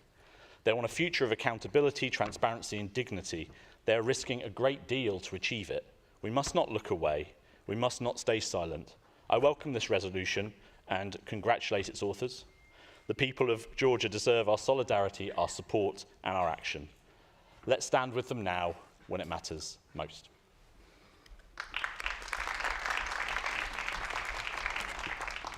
Thank you, James. Mr. Zingeris is next. Dear Emanuelis, you have the floor. Dear President, I'm so glad today having the privilege to overview the Georgian affairs and the shape of democracy who is so downgraded during last years in Georgia under leadership of former Russian oligarch Ivanishvili. So from my point of view, we should face dramatic fight from European side, helping Georgians who are dedicated, probably leading nation in the Caucasus, who would like to be members of NATO and Union. So that is a tragedy, and we cannot allow us to have such victory of dictator Putin trying to recover the captive so-called Soviet Union space, who will become captive after Bolshevik communist revolution 1917, after 3 years of freedom of Georgia, even applying to be a member of League of Nations in the 20s. And now, if you remember, I was elected and appointed by you 10 years ago to be a chairman of delegation observing the first Georgian Dream elections, and then I expressed my very doubtful view, and now being with you together with my good friend Pablo Hispan and other friends, there I observe, you can imagine TV cameras by Georgian Dream in every polling station next to the polling boxes. That was too much. Elections was not free and not fair. We are, in our last resolutions, if you remember, we are asking them to make a new elections. It was no dialogue between them and our dear Secretary General Berset, no cooperation last time. So we should receive new observation news that demonstrations are observed by Chinese installed Chinese TV cameras and face recognition programs included to recognize every demonstrator and put them on fines more like €1,000, everyone who is demonstrating against this unilateral rule in Georgia. We should react. We should react unanimously, and from our point of view, the best options are included to this fantastic report done by rapporteurs, and I will endorse you to support the report in every point of resolution. Thank you so much. Thank you, Emanuelis. Zeynep Yildiz is next. Zeynep. Thank you, dear President, dear colleagues. First of all, I would like to draw your attention to a very important but overlooked issue in relation to Georgia, namely Muscatian Turks. 81 years ago, the Muscatian Turks, also known as the Aska Turks, were displaced forcibly for their homeland in southwestern Georgia by the Soviet regime. In 1944, they were exiled in inhumane conditions, and in 1989, further violence forced them to flee again. Today, they are scattered across Russia, Ukraine, Uzbekistan, Kazakhstan, Kyrgyzstan, Azerbaijan, Georgia, and Turkey. Despite the legal framework put in place by the Georgian authorities, they remain unable to return to their homeland, hindered by persistent legal and practical barriers that deny them their civic, political, social, economic, and legal rights. Our Assembly has previously recognized their plight in a resolution, but the Muscatian Turks continue to suffer in lingering impacts of forced displacement. I believe that we need to address this issue and work towards a solution alleviate the suffering of the Alska Turks. I would like to also draw your attention to the fact that addressing the challenges and the problems of the Georgian society and supporting the Georgian authorities and finding solution to them is indeed the basis of the resolution we are currently discussing. And the key to achieving this is through dialogue and cooperation. Therefore, I believe that promoting dialogue and strengthening cooperation will be the key to achieving constructive and beneficial results in our current debate. In this regard, I would like to express my concern and regret at the approach of the previous resolution on Georgia and the discussions on it, with focused on the threat of sanctions. While it is essential for an independent and sovereign country, including Georgia, to remain open and constructive criticism, embracing methods that may resemble coercion can be counterproductive, as this approach has not achieved its intended objectives. At the moment, we are having a debate on Georgia, but in the absence of Georgian delegation. If we continue down this path and close the door to dialogue, the only way to find common grounds and solutions to problems, we risk undermining the possibility of the future cooperation. I therefore urge all colleagues to reconsider this matter. We should support the path of dialogue, understanding and cooperation rather than continued isolation and confrontation. Therefore, I will say that I will not support this report. Thank you very much. Thank you, Zeynep. Madame Fresco-Rolfo, Beatrice, you have the floor. Merci, Monsieur. Thank you, Mr. President. In September 24, the Georgian parliament adopted a law on protection of family values in minors in spite of the opinion of the Venice Commission, which stated that it would worsen prejudices and stereotypes against LGBTI people. You will have understood that this law basically only intends to restrict LGBTI persons' rights, because with this text, the Georgian government wanted to forbid what they refer to as homosexual propaganda in schools, representing LGBTI persons in media, public demonstrations, and sharing information in schools concerning sexual orientation. But that's not all. This law also forbids persons of the same sex any legal recognition of their couples, as well as the possibility of adoption of a child. As to the trans community, it was very heavily targeted and stigmatized by the obligation to indicate biological sex in official documents and labor contracts. To this, we have to add the ban on any type of medical intervention as to gender reassignment. The combination of law and foreign agents and anti-LGBTI legislation has made the workings of organizations and activists of LGBTI civil society in Georgia almost impossible. Their wiggle room has been made very small, and the conditions in which that community lives in Georgia have been made very difficult, especially in terms of employment. In fact, these laws have led to more generalized attacks on the rights of LGBTI persons. This community has been instrumentalized during the campaign for legislative elections in October. Using this community as a scapegoat, we've been able to see that there is true political homophobia in Georgia. Dear colleagues, we are seeing the stigmatization of LGBTI persons who are now pointed out as being agents under foreign influence. We see an increase in homophobic violence and a lack of trust in the police on the part of the victims of such violence. We are seeing an erosion of human rights. Moreover, a draft bill intending a ban on rainbow flags was recently presented. So, dear colleagues, the situation in Georgia is a matter of grave concern. We need to support those citizens who wish to exercise their freedom of expression. We need to support their right to be who they are, who they want to be, and their right to love those who they wish to love, by asking once again Georgia to rescind forthwith its anti-LGBTI law and its law on foreign agents. I thank you. Merci, Beatrice. And the last speaker in my list is Didier Marie. Merci, Monsieur. Thank you, Chair. after the elections, which were contested and major demonstrations, in the last session of our assembly, after a lively debate, we left the door open and our hand extended to the Georgian delegation and the power in Georgia so that they return to democracy and respect for human rights.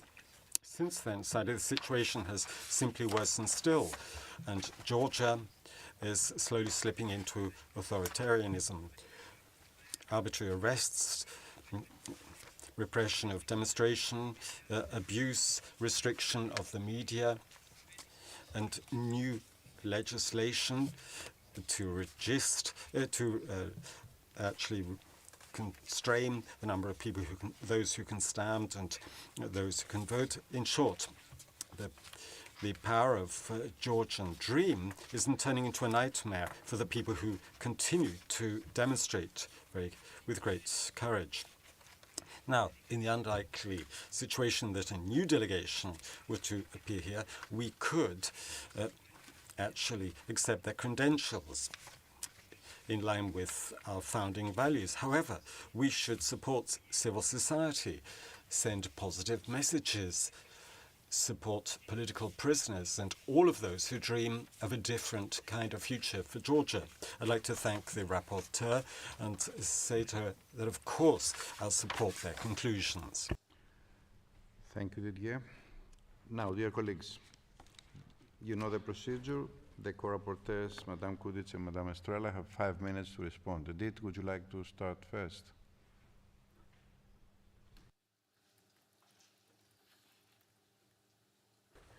Dear President, dear colleagues, just some comments. But first of all, I'd like to thank colleagues who participated in this urgent debate on the situation in Georgia. It was a very good and fruitful debate. And I would like to thank the Secretariat of the Monitoring Committee and, of course, Sabina, co-rapporteur, my dear colleague. Despite the different perspectives, we are united in our concern about the political and social crisis that has taken hold in Georgia. Aren't we all, deeply concerned about the current situation? And to be honest, I don't see a solution in sight. The society is bipolarized. There is no dialogue between the government, ruling party, social society, and civil society, and the opposition parties. But I still believe in dialogue. So I call on the government and opposition parties and other important stakeholders to engage in a constructive and open dialogue to rebuild trust in democratic institutions and create the conditions to regain the status of base member with all rights. We, rapporteurs, remain strongly committed to dialogue and constructive cooperation with all the authorities, opposition parties, and civil society. The Georgian citizens deserve a peaceful and democratic future, and our Assembly should remain dedicated to supporting efforts to achieve this goal. Thank you very much. Thank you, Edith. Sabina, it's your turn.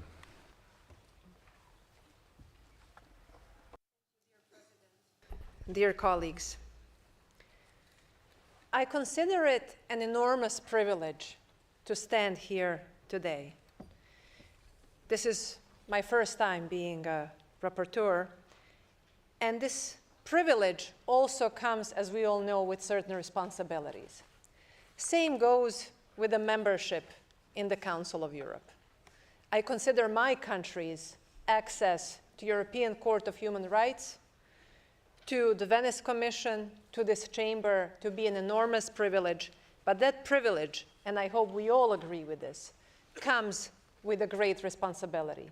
And that responsibility is that we share the paradigm in our commitment to protecting democracy and what constitutes a democracy, as I spoke about it earlier. Perhaps we don't all agree here today on the course of action, but I do consider us all in this chamber friends of Georgia. And if we don't agree on the course of the action, hopefully, I hope that we will be fully united in welcoming Georgia back in this chamber and our Georgian colleagues.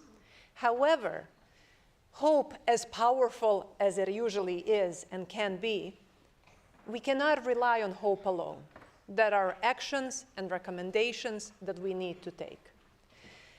The opinion that you have in front of you today, the resolution, is not based on personal opinions. It's not based on geopolitical struggle. It's not based on ideological preferences of me or my co-rapporteur. It is based on the commitment to the pillars of this institution. And therefore, we invite you to support this resolution that invites for the dialogue, but it also invites for criteria. And I will remind you, it is not this chamber that decided that our Georgian friends are not here today with us. We want them in this debate, but the entire delegation resigned. So in order to have a dialogue, it needs to be based on certain criteria. And I invite you to uphold the criteria of this wonderful institution that we are members of and that we have the responsibility to. Thank you. Thank you, Sabina. I will now give the floor to the chairperson of the committee, Zanda Kalina-Lukashevich. Zanda, you have 3 minutes. Dear President, dear colleagues, this is an important debate indeed. And despite the fact that the members of the Georgian delegation all resigned from the Assembly, thus rejecting dialogue, the monitoring committee continued to follow the developments in Georgia closely. It has sought to invite the ruling majority to participate in its discussions, but unfortunately, this was rejected. However, it is important to underscore that we have continued to show our willingness to maintain a dialogue. So the committee organized, during its last meeting in March, a hearing on the human rights concerns in the context of the ongoing crisis, with the participation of 2 respected former ombudsperson and human rights defenders, as well as representatives of the extra-parliamentary opposition. Moreover, rapporteurs have stayed abreast on the rapid developments that happen on the nearly daily basis. In other words, the committee was well prepared for the urgent debate on the continuing democratic backsliding in Georgia. This is clear from the quality of the resolution, which is proven by the very few amendments that we were tabled to it. I would therefore like to thank and compliment the rapporteurs for their excellent and brilliant work, which also many of you recognized in your speeches. The resolution does not make for pleasant reading.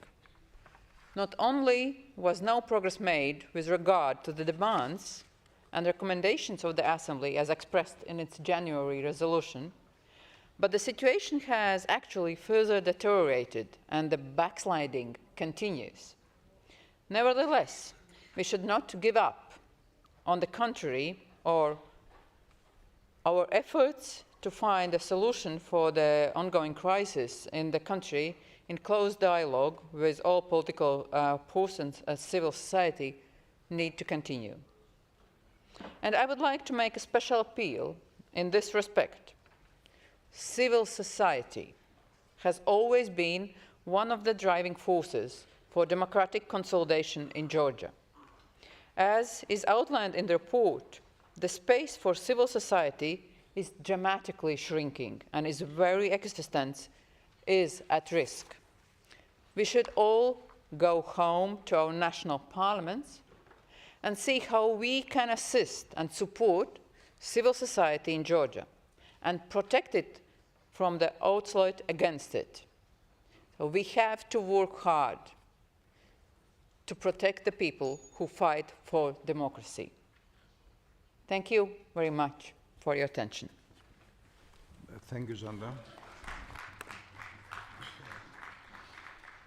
Dear colleagues, the debate is closed. And now the difficult part of the day. The Monitoring Committee, document 16153, has presented a draft resolution to which 7 amendments have been tabled. I understand that the chairperson of the committee wishes to propose to the Assembly that Amendment 7 to the draft resolution, which was unanimously approved by the committee, be declared as definitely approved. Is that so, Zanda? Yes. If no objects, I will consider the amendment to be approved. Is there an objection? No objections. So the amendment is approved.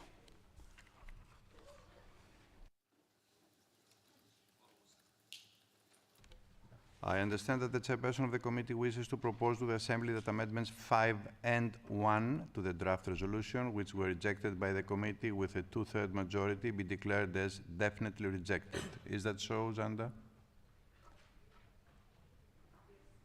Yes. Correct. If no objections, I will consider the amendments to be rejected. Is there any objection? No. Amendments are rejected. Now we're going to amendment number 3. I call Boriana Amberg to support amendment number 3. Boriana, you have 30 seconds.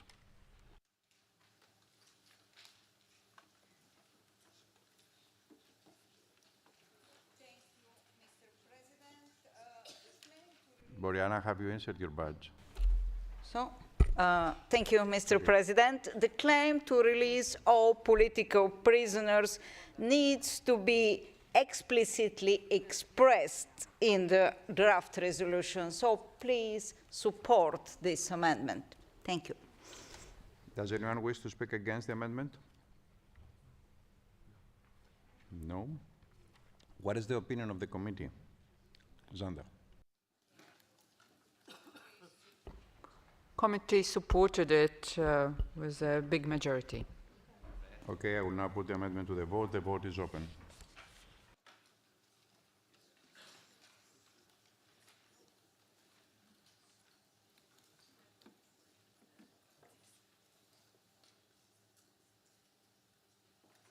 The vote is closed. I call for the result to be displayed. It's agreed to. Amendment 3. Now we go to amendment number 2 and oral amendment, document 16153. I understand that Mrs. Amberg would like to withdraw amendment 2 in favor of an oral amendment of conciliation. Is that so?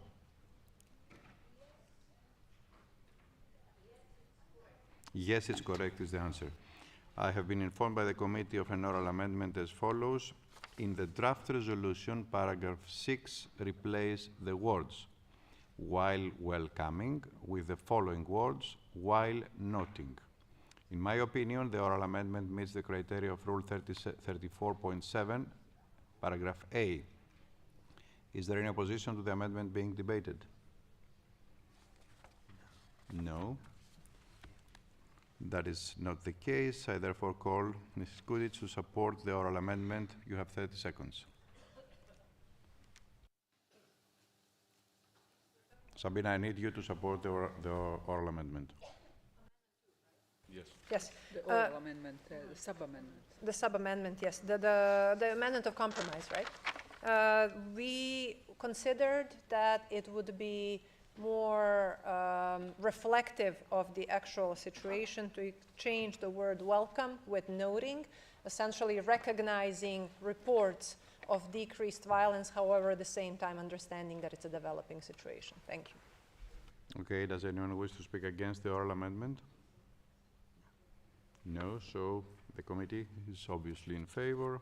I shall now put the oral amendment to the vote. The vote is open.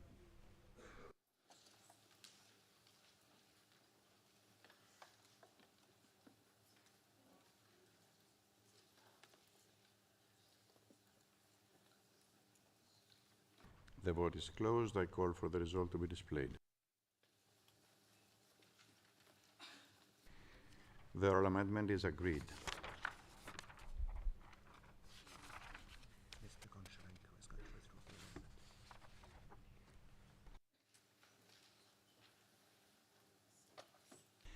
I understand that the movers of the Amendment 4 would like to withdraw Amendment 4 in favor of an oral amendment of conciliation. Is that so? Alexi. Yes, absolutely, and I want to thank rapporteurs for brilliant work and the secretariat of the committee. Thank you very much. Thank you, Mr. Koncharenko. Amendment 4 is therefore withdrawn. I have been informed by the committee of an oral amendment as follows. In the draft resolution, paragraph 12, replace the second sentence with the following sentence. It is concerned that criminal charges have been brought against former UNM members as well as other personalities, including from other opposition parties and civil society representatives who have declined to appear before this commission. In my opinion, the oral amendment is in order under our rules. Is there any opposition to the amendments being debated?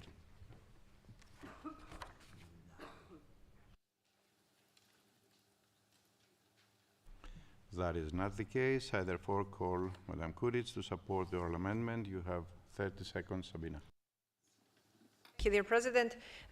We essentially think it covers the parties that were listed in the original amendment with the more general term, including opposition parties and members of civil society. So to include future parties, existing parties, and also more broadly those who are targeted by these actions. Thank you.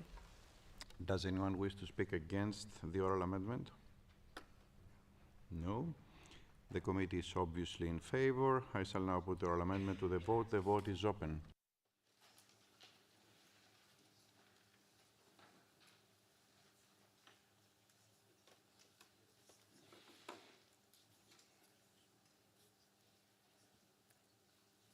The vote is closed. I call for the result to be displayed. The oral amendment is agreed. Amendment number 6 and oral sub-amendment. I understand there is an oral sub-amendment proposed to Amendment 6. Boriana, would you like to support the Amendment 6? Thank you, Mr. President. It's completely unacceptable that our former colleagues from Georgia's delegation 2008 could be prosecuted for their votes for the resolution, the consequences of Russia's war, the war between Russia and Georgia. So please support this amendment, and the sub-amendment is to replace have been brought with could be brought to prosecution. And we agreed in the committee about that. I've been informed by the committee of the following oral sub-amendment. In Amendment 6, replace the words have been brought with the following words, who are brought. In my opinion, the oral sub-amendment is under our rules. And Sabina, would you like to support the sub-amendment on behalf of the committee? Thank you again, President. We believe that in terms of grammar and also covering the time span, who are brought covers current and future instances and occurrences, and we find it to be more suitable. Thank you. Thank you. What is the opinion of, is there anyone who wants to speak against? No. What is the opinion of the movers of the main amendment? Mr. President. You agree, Boriana. The committee is obviously in favor of the sub-amendment, and I shall now put the sub-amendment to the vote. The vote is open.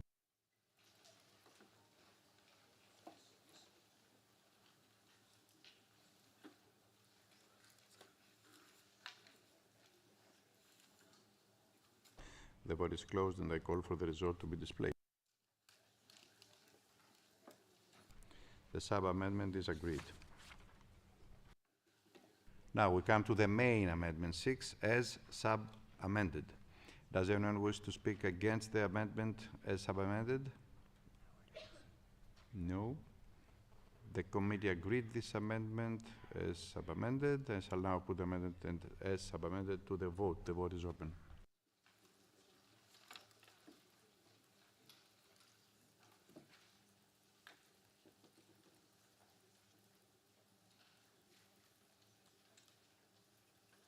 The vote is closed. I call for the result to be displayed.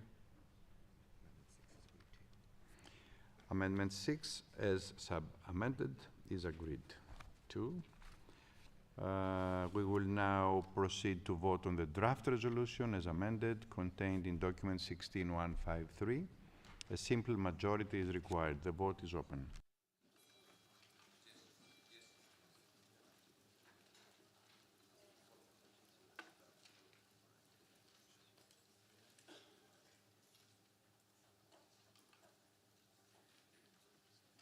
The vote is closed. I call for the result to be displayed. It is adopted. The draft resolution in document 16153 as amended.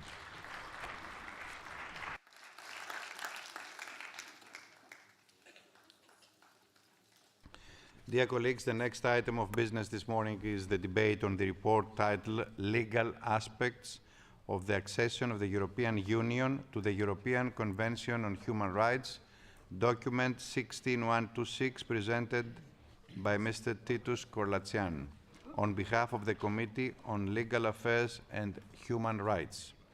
This debate will conclude around 1 p.m. to allow time for the replies and the vote. And I will call the rapporteur to take the floor. Titus, when you are ready, you can take the floor.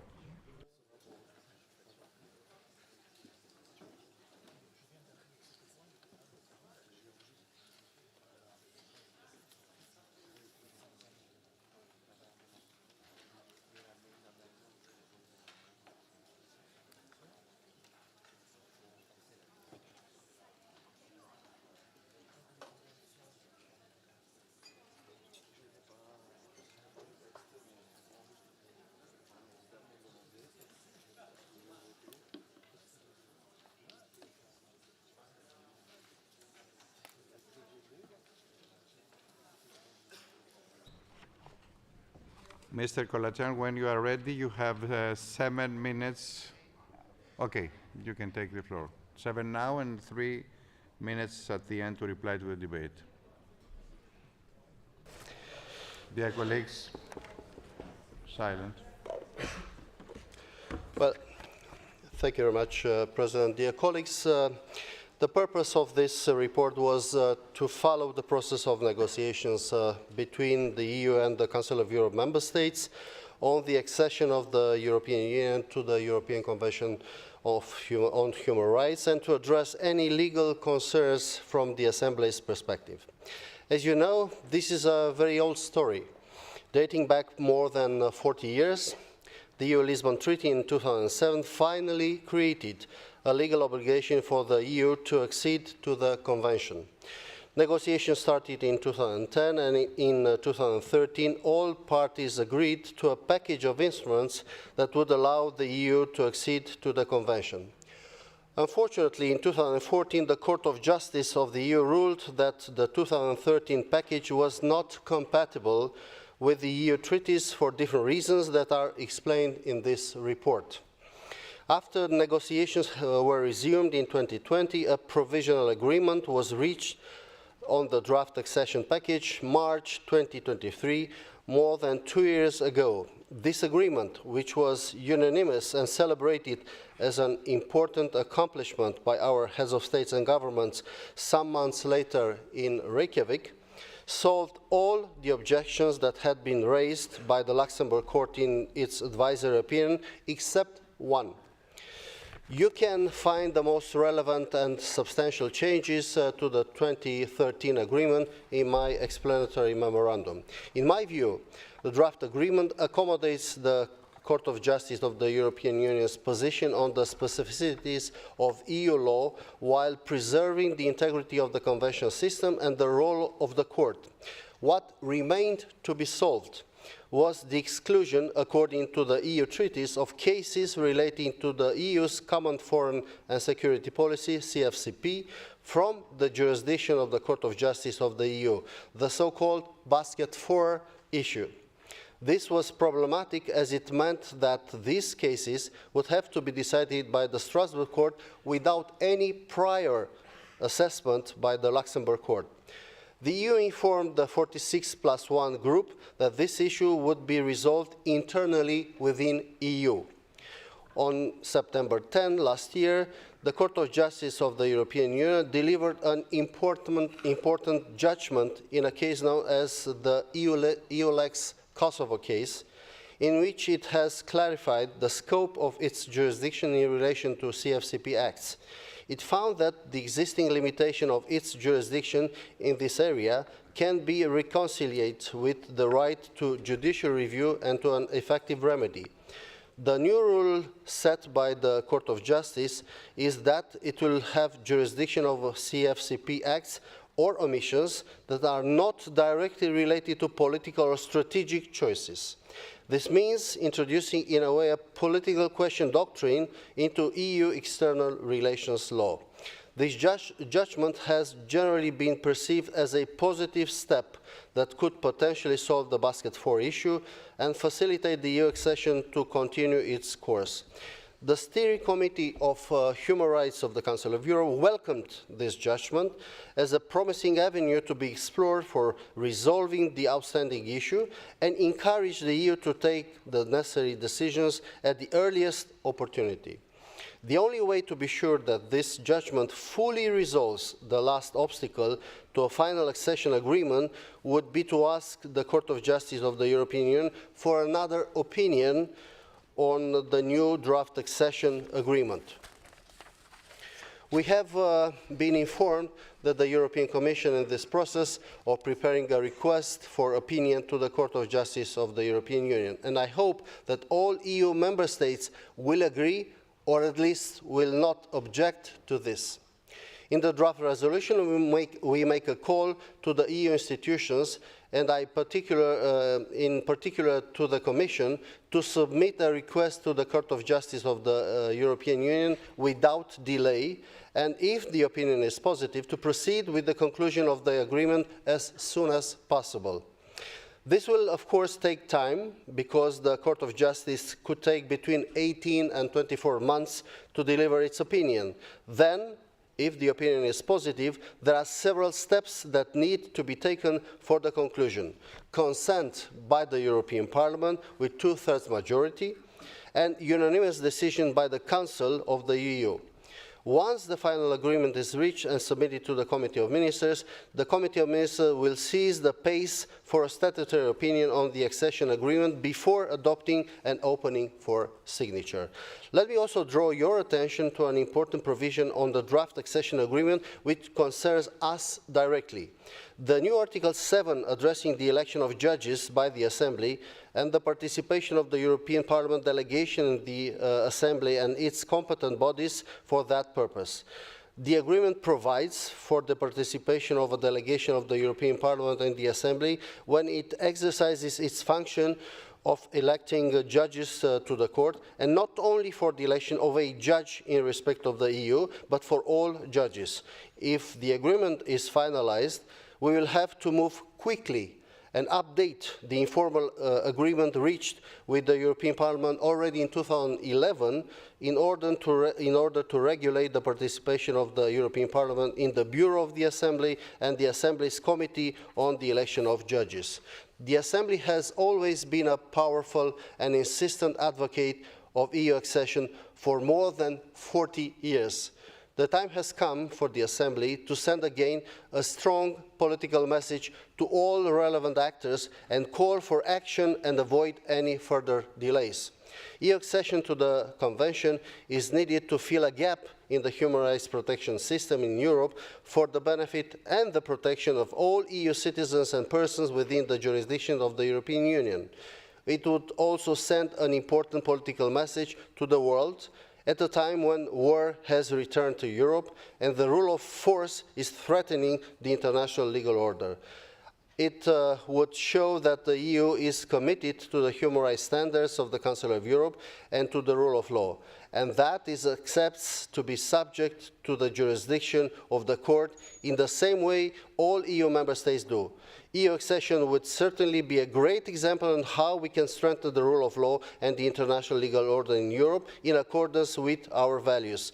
This saga has been ongoing for too long. We need to finish the work done and make the EU accession to the Convention a reality.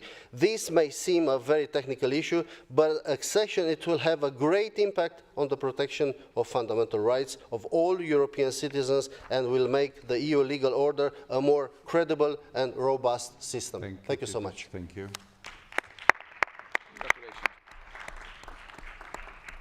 On behalf of the Liberal Democrats, Bertrand Buix. Bertrand. Merci, Monsieur le Président. Thank you, President. President of the committee, rapporteur, dear colleagues, I'm taking the floor today on behalf of the ALDE Group to set out our resolute support for the EU's accession to this. It goes back some decades now, back to 1980, and then, since then, we've seen all that has appeared in colleague Kolatian's report. Now, this is an old area of work which was foreseen by Protocol 14 to the Convention and required legally since the entry into force of the Lisbon Treaty. Yet, colleagues, the European Union is still not a party to the Convention. This situation is not just a paradox, but I think it's untenable. It's a well-known paradox. All member states of the EU are at the ECHR, but they're not part of the Convention. Now, how can this be? They should all be members of the Court of Human Rights, but the EU has not yet signed. Now, this is crucial, as has been underscored our colleague. This imbalance damages the coherence of European human rights protection. It's dissatisfying in a legal sense, and supports the idea of a two-speed Europe when it comes to fundamental freedoms. Accession, as the rapporteur reports, would make it possible to harmonize the legislation between Strasbourg and Luxembourg to help us in other areas and to help the court be more effective in ensuring enforcement of all of these things. The report does say that significant progress has been made. The provisional relations between 46+1 has made it possible to go beyond the obstacles raised under 216 of the 13 of the Court of Justice of the EU. Then think about the Lex Kosovo of 2004, helped to overcome the final uncertainties regards the common foreign and security policy. Colleagues, it's high time to move from sound intentions to action. So we support this in my group, and we believe that European institutions should address the court and move towards accession. It's a matter of credibility of the EU as a body of law. It's in the interest of our citizens, and it's a common duty for all of us in the defense of human rights, as was rightly recalled by the rapporteur. The Convention is a constitutional tool for European public order, and its universal nature on this continent should include the EU. It's not the time for further hesitation, but to make up and complete this historic task. Andrei Hugo, on behalf of the European United Left. Liebe Kolleginnen und Dear colleagues, in 2007, the Lisbon Treaty which is a basic treaty of the EU, was adopted. And in 2009, it went into force. And in this treaty, we have the statement that the EU is part of the Human Rights Convention. It doesn't say could or might, it is doing that. And since 2009, and in the years after that, what should have happened has yet happened up until today. And that is actually a scandal. Now, why is this important? There is, for institutions such as Frontex, Europol, ECB, and others, that aren't to be traced back to a specific member state and that have broken human rights law, there is no right of recourse. There's no way to complain. And in the Council of Europe, as against the EU with the European Court for Human Rights, we have an individual right where each citizen may bring a case, anyone who is anywhere on the territory of the European Union. And we don't have that in the EU itself. So what happened then in 2014?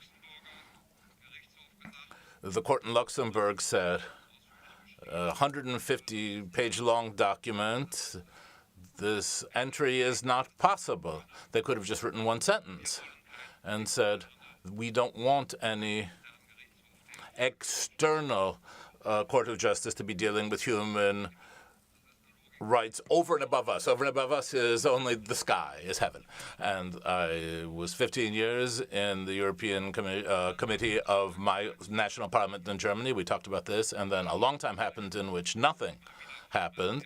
And we kept bringing this up in the Parliament, saying that as Germany, in the presidency of the EU and also the presidency of the Council of Europe at the same time, and then negotiations were picked up again.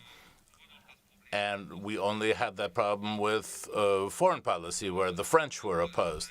And I regret that human rights violations that are in a context of military missions cannot be dealt with, that they've been taken out of this context. But nonetheless, there are certainly very clear elements of progress that have been made, and that finally the EU becoming part of the European Human Rights Convention is now meant to be implemented. And so I do support Titus Corleton's report to that extent, and I hope that we will finally take this chapter, which has really been a scandal, I think, for the European Union, and close it. And I thank you for your kind attention. Thank you, Andrei. On behalf of the Socialists, Greens and Democrats, Petra Bayer. Petra. Thank you very much, Mr. President, and thank you, Titus, for this really important report. It's clear that all member states of the European Union are also member states of the Council of Europe. And when we speak about one legal space when it comes to the member states of the European Union within the Council of Europe, which is quite harmonized. Let me also focus on the implication of the participation of the European Union at the European Court of Human Rights.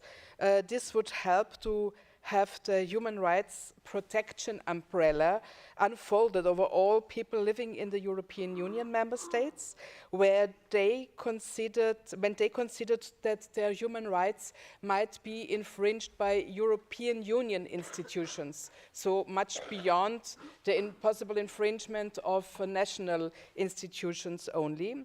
And of course, that would bring those people a new quality, both of remedies and also of juridical guarantees.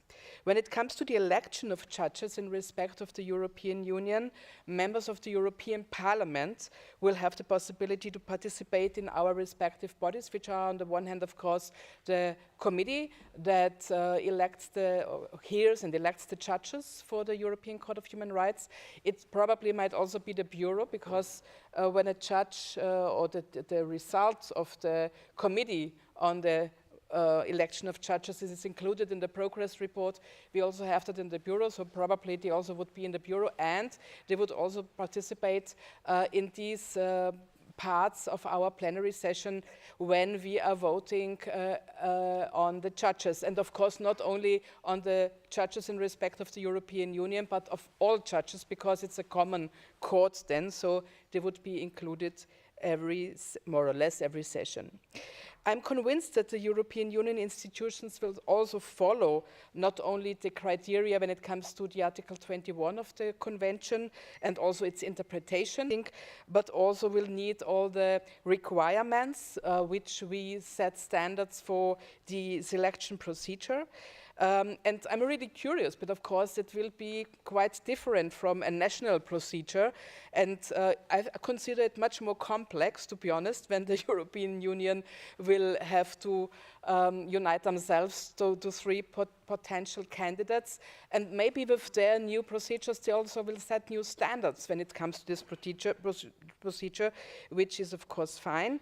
And I also consider them to consult the advisory panel of the Committee of Ministers, which reviews both the procedure and also the quality of the candidates. And so I'm sure that they also only will suggest us three candidates which are appropriate. So I hope that the necessary procedures within the European Union institutions to prepare and to finalize the accession to the Convention will be conducted quickly and in an efficient way. And I hope that maybe within this term of the European Parliament, we can hear the first candidates in the respective of the European Union for the Court of Human Rights. Thank you very much. Thank you, Petra. On behalf of the European People's Party, Benjamin Dahl.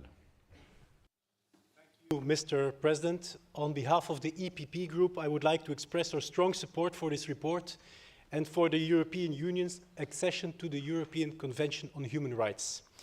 This is not only a technical exercise, it is also a political moment and an opportunity to reaffirm what the European Union stands for: a union based on the rule of law and on human rights. Accession will bring the EU under the same external judicial scrutiny as its member states. And that is not a threat to the Union's legal autonomy. It is a sign of confidence in our shared values. It will strengthen legal certainty, ensure consistency across European human rights jurisprudence, and confirm that no institution is above the standards it promotes. This matters not only internally, but also externally.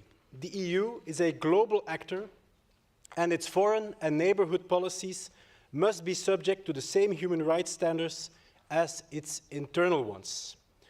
Reference has already been made to recent judgments of the EU Court of Justice delivered in September of last year, which clarified that the court's lack of jurisdiction in foreign policy matters applies only to matters directly linked to the political or strategic choices of the Union.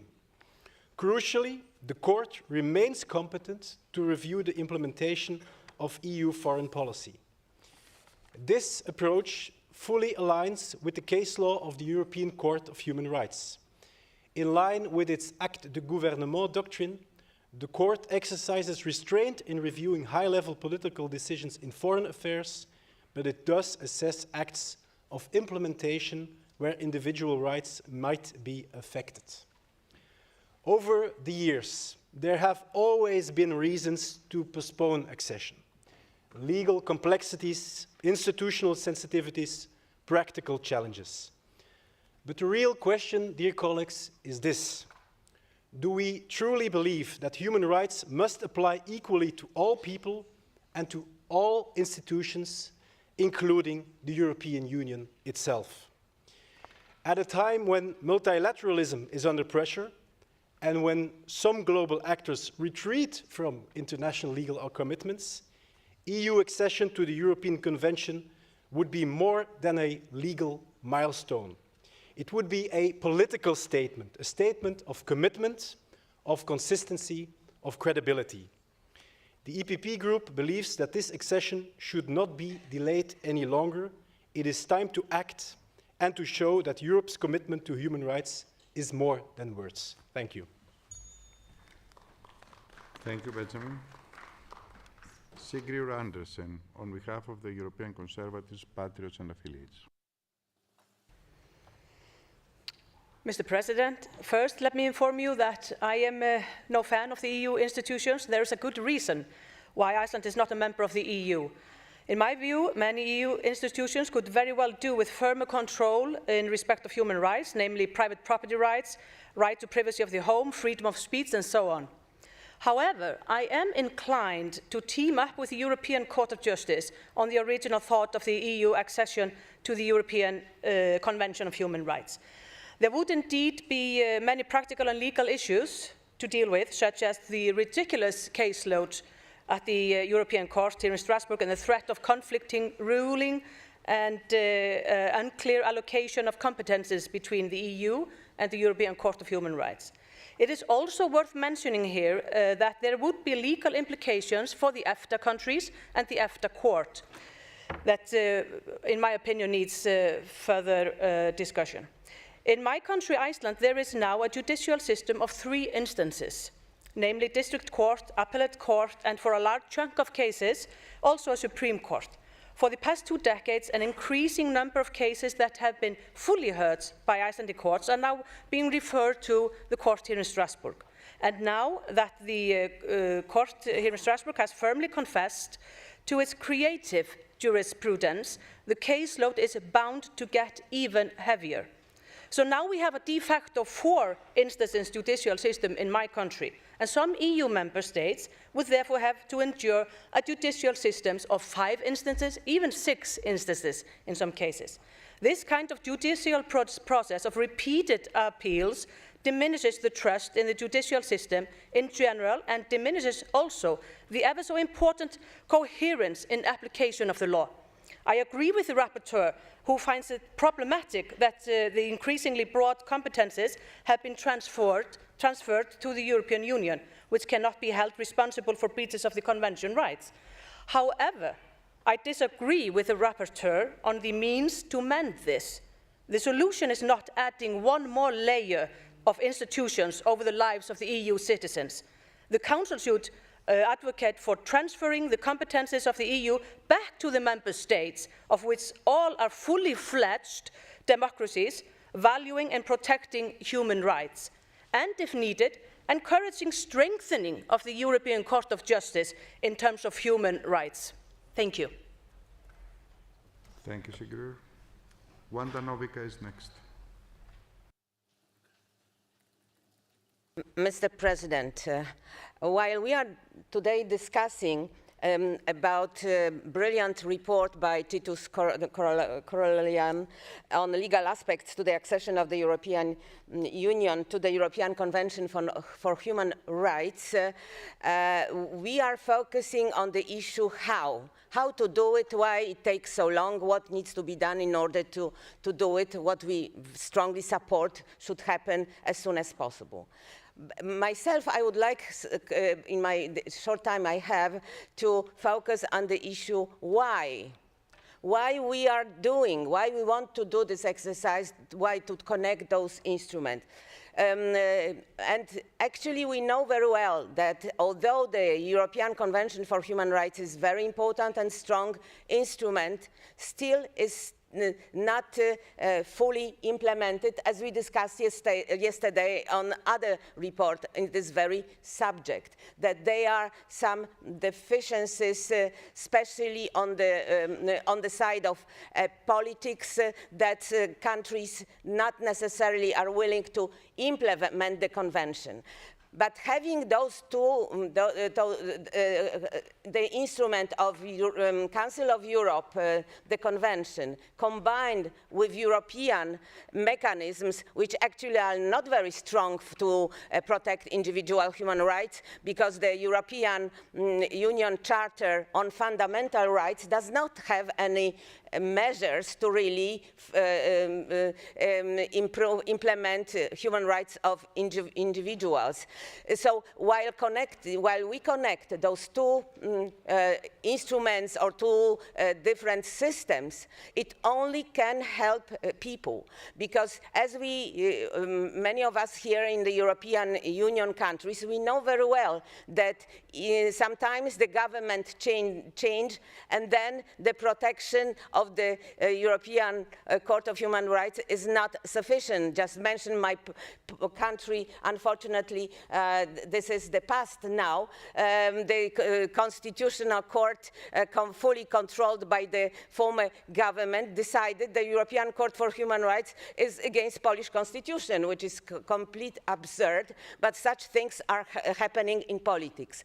But so having the protection of human rights of individuals and communities will help to depoliticize the issue of implementation of human rights, that individuals will be better protected,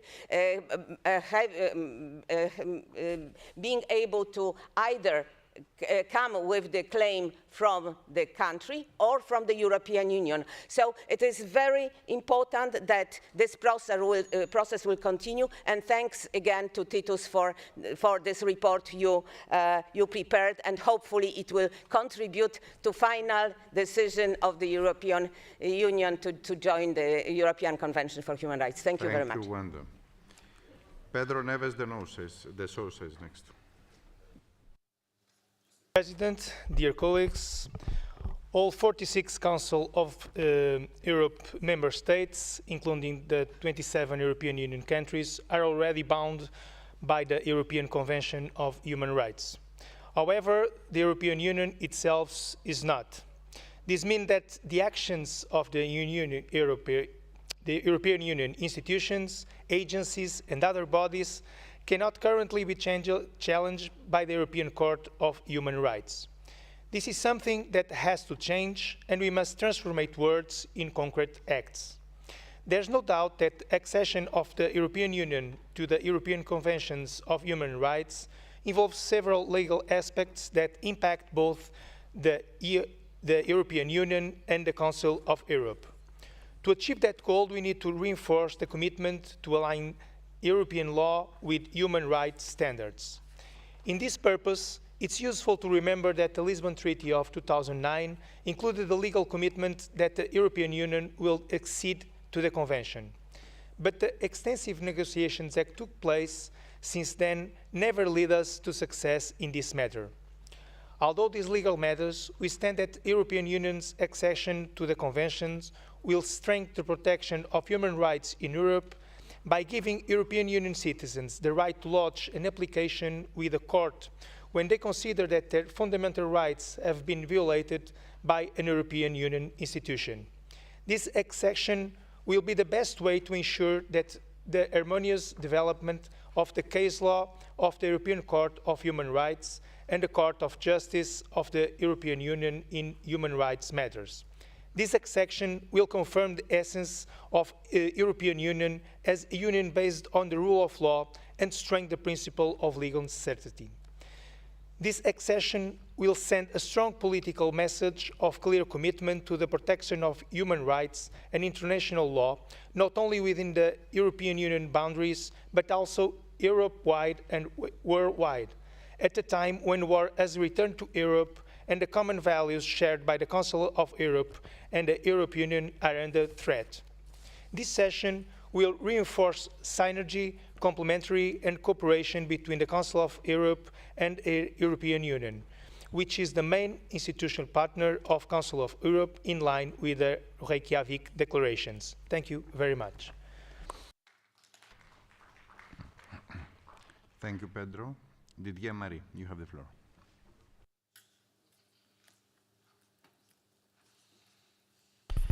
Merci, Monsieur le Président. Thank you, President.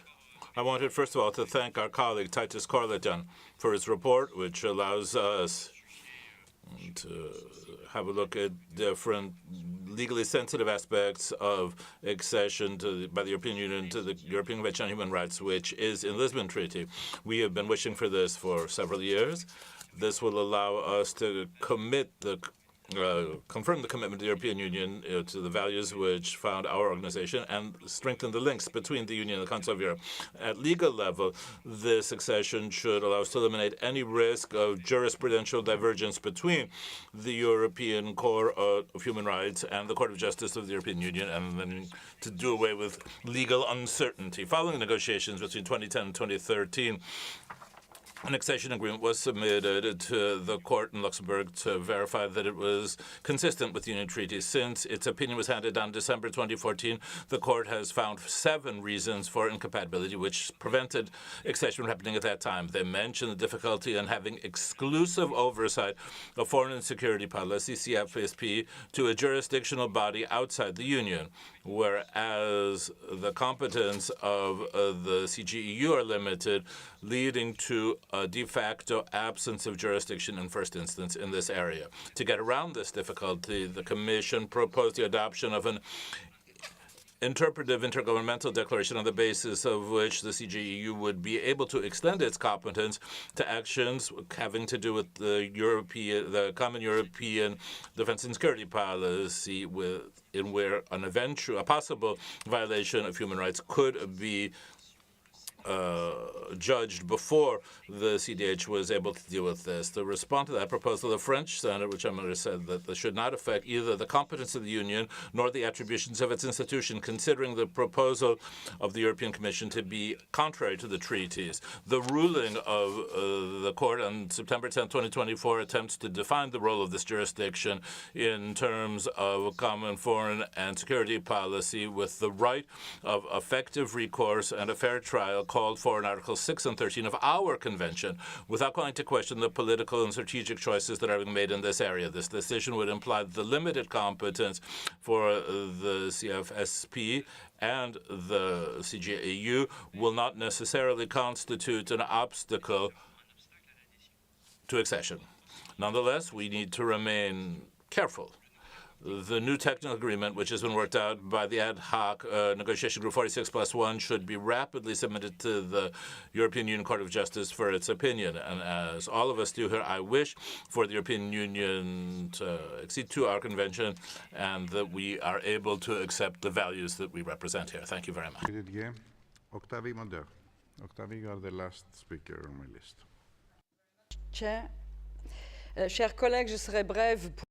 Dear colleagues, I'll be brief for a story which is 12 years or even longer now by welcoming Mr. Kolatian's report and by supporting the extension of the European Union to the European Convention on Human Rights. It's a long story which, since the draft accession agreement in 2013, has taken more than 12 years for legal reasons which require clarification before we can move on with this accession process. It's now time to take up the subject once again. And 2025 lends itself particularly because it's the 75th anniversary of the European Convention of Human Rights. So let's restart the process in this symbolic year and for this iconic convention which guarantees fundamental rights. My thanks to the rapporteur, Mr. Kolatian, for his report, which describes in detail the stages and the steps to do so. Dear colleagues, accession should make it possible to avoid or counteract the fragmentation of fundamental rights set out in the Human Rights Convention, and so to achieve a fuller protection of citizens' human rights. This should not prevent, must not prevent the autonomy of European Union right. The preeminent question of the common foreign and security policy seems also to have received a reply from the ECJ through the 2024 EULEX Kosovo judgment mentioned by the rapporteur. Now, there are numerous procedural stages to be completed, and we know this. And finally, with the 47 ratifications, will not be done in the very short term. So let's get on with it now. Thank you. Merci, Octavie. So now, that concludes the list of the speakers I have said, and I will call Mr. Kolatian, rapporteur, to reply. Titus, you have 3 minutes now.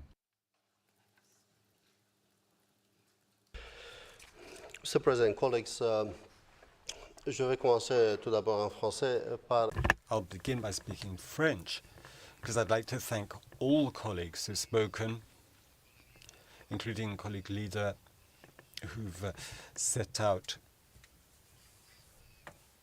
positions from the political groups. I think that's very important, and also referring to French law, because we think there's a need within the EU to ensure that there is unanimity in their positions so that we can move forward towards this historical decision, that is for the European Union to accede to the Convention while underscoring the sensitivities and the particular nature of our common defense of our citizens. Brief comments on the merits, but I will start first by reminding colleagues that this organization, the Council of Europe, is at the origin of the European standards, the rule of law, and the fundamental human rights standards. It's the Council of Europe. This is why we need to celebrate correctly this year. We are celebrating making the anniversary of 75 years after the adoption of the European Convention on Human Rights that maintain the preeminence of our system established by the Council of Europe at the level of our European continent. This is not by accident. The fact that during the years, the decades, different treaties of the European communities and then of the European Union made all the time the reference, until the Lisbon Treaty, the reference to our Convention of Fundamental Human Rights of the Council of Europe. And this is why it's important to make the final step towards assuring a cohesion system, European system for the respect of the fundamental human rights, having at the most important pillar, the last pillar, the European Court of Human Rights. My second comment as concerns some questions related to the possible dilemma concerning the fact that it might be a last supplementary layer that is, let's say, put it once again in the system. I want to draw your attention about one key element which is extremely important. We should, in a context of war, of serious challenges against fundamental human rights on our European continent, including or starting against the right to life, that we need to assure this cohesion. And we need to assure a system that will avoid duplication, will avoid even contradictory jurisprudence solutions coming from Luxembourg and our European Court from Strasbourg. And this is why when we are discussing about our system based on the European Convention of Human Rights, we should not, let's say, lose from our mind the fact that our system established an important role for the subsidiarity principle and for the margin of appreciation of the states. So we already have the solution. And my final comment is the following one. We are quite close after more than 40 years of hard working with ups and downs to reach this historical goal. I make an appeal to the Council of Europe member states through you, dear colleagues, which are also members of the European Union, to generate a strong political consensus within the EU to make the final step. I want to thank retroactively during the years to some important peoples that worked hard in this organization. And I will start with two general directors that I have met here in different other periods in a different capacity 28 years ago, to Pierre-Henri Humbert, the general director of Human Rights and his team, to Guy Devel and his team, the General Director on Legal Affairs, that worked hard for this project, to the leaders of this organization that contributed during the years. We should finalize this process, we should support, and your vote today will be extremely important to launch a clear political system to support this, the finalization of this project. And I want to thank, last but not least, to Guillaume Palamares and the colleagues from the Legal Affairs Committee, and previously to Günther Schirmer for the hard working that supported the rapporteur during the last 5 years for this report. Thank you so much. Thank you, Titus.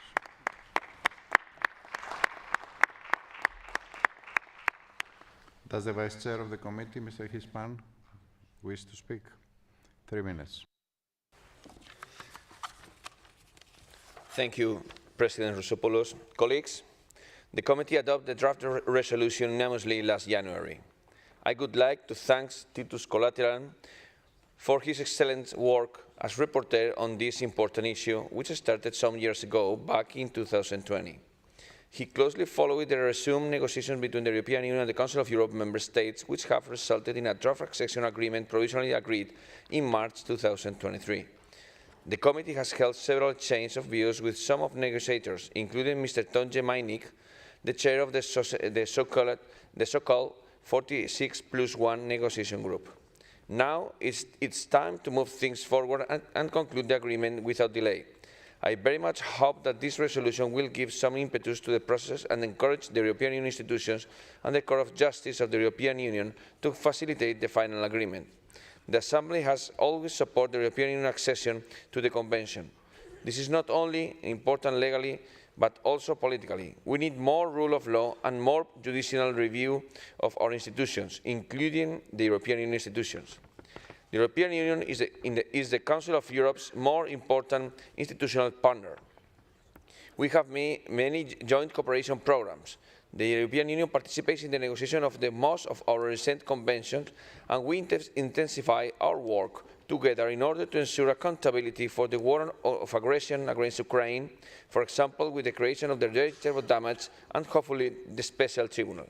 To be coherent, the need of the European Union to accede to our most important convention, the European Convention of Human Rights, and to be fully subject to the jurisdiction of the European Court of Human Rights. We need more multilateralism, no less, and this mechanism will strengthen the Council of Europe and the European Union. Today, thanks for the effort of Titus Collateral, is a good day for Europe. Thank you also for the members of the Secretariat, especially Mr. Cano, that has worked a lot in this report. Thank you very much. Thank you, Pablo. Dear colleagues, the debate is closed now. The Committee on Legal Affairs and Human Rights has presented a draft resolution to which no amendments have been tabled. We will now proceed to the vote on the draft resolution contained in document 16126. A simple majority is required. The vote is open.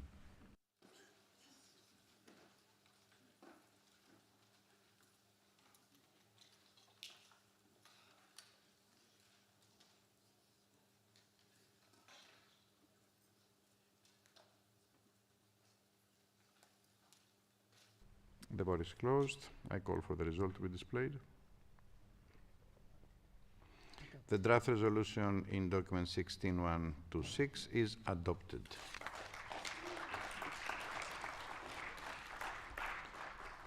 The Assembly will hold its next public sitting this afternoon at 3:30 p.m. with the agenda approved on Monday. The sitting is adjourned.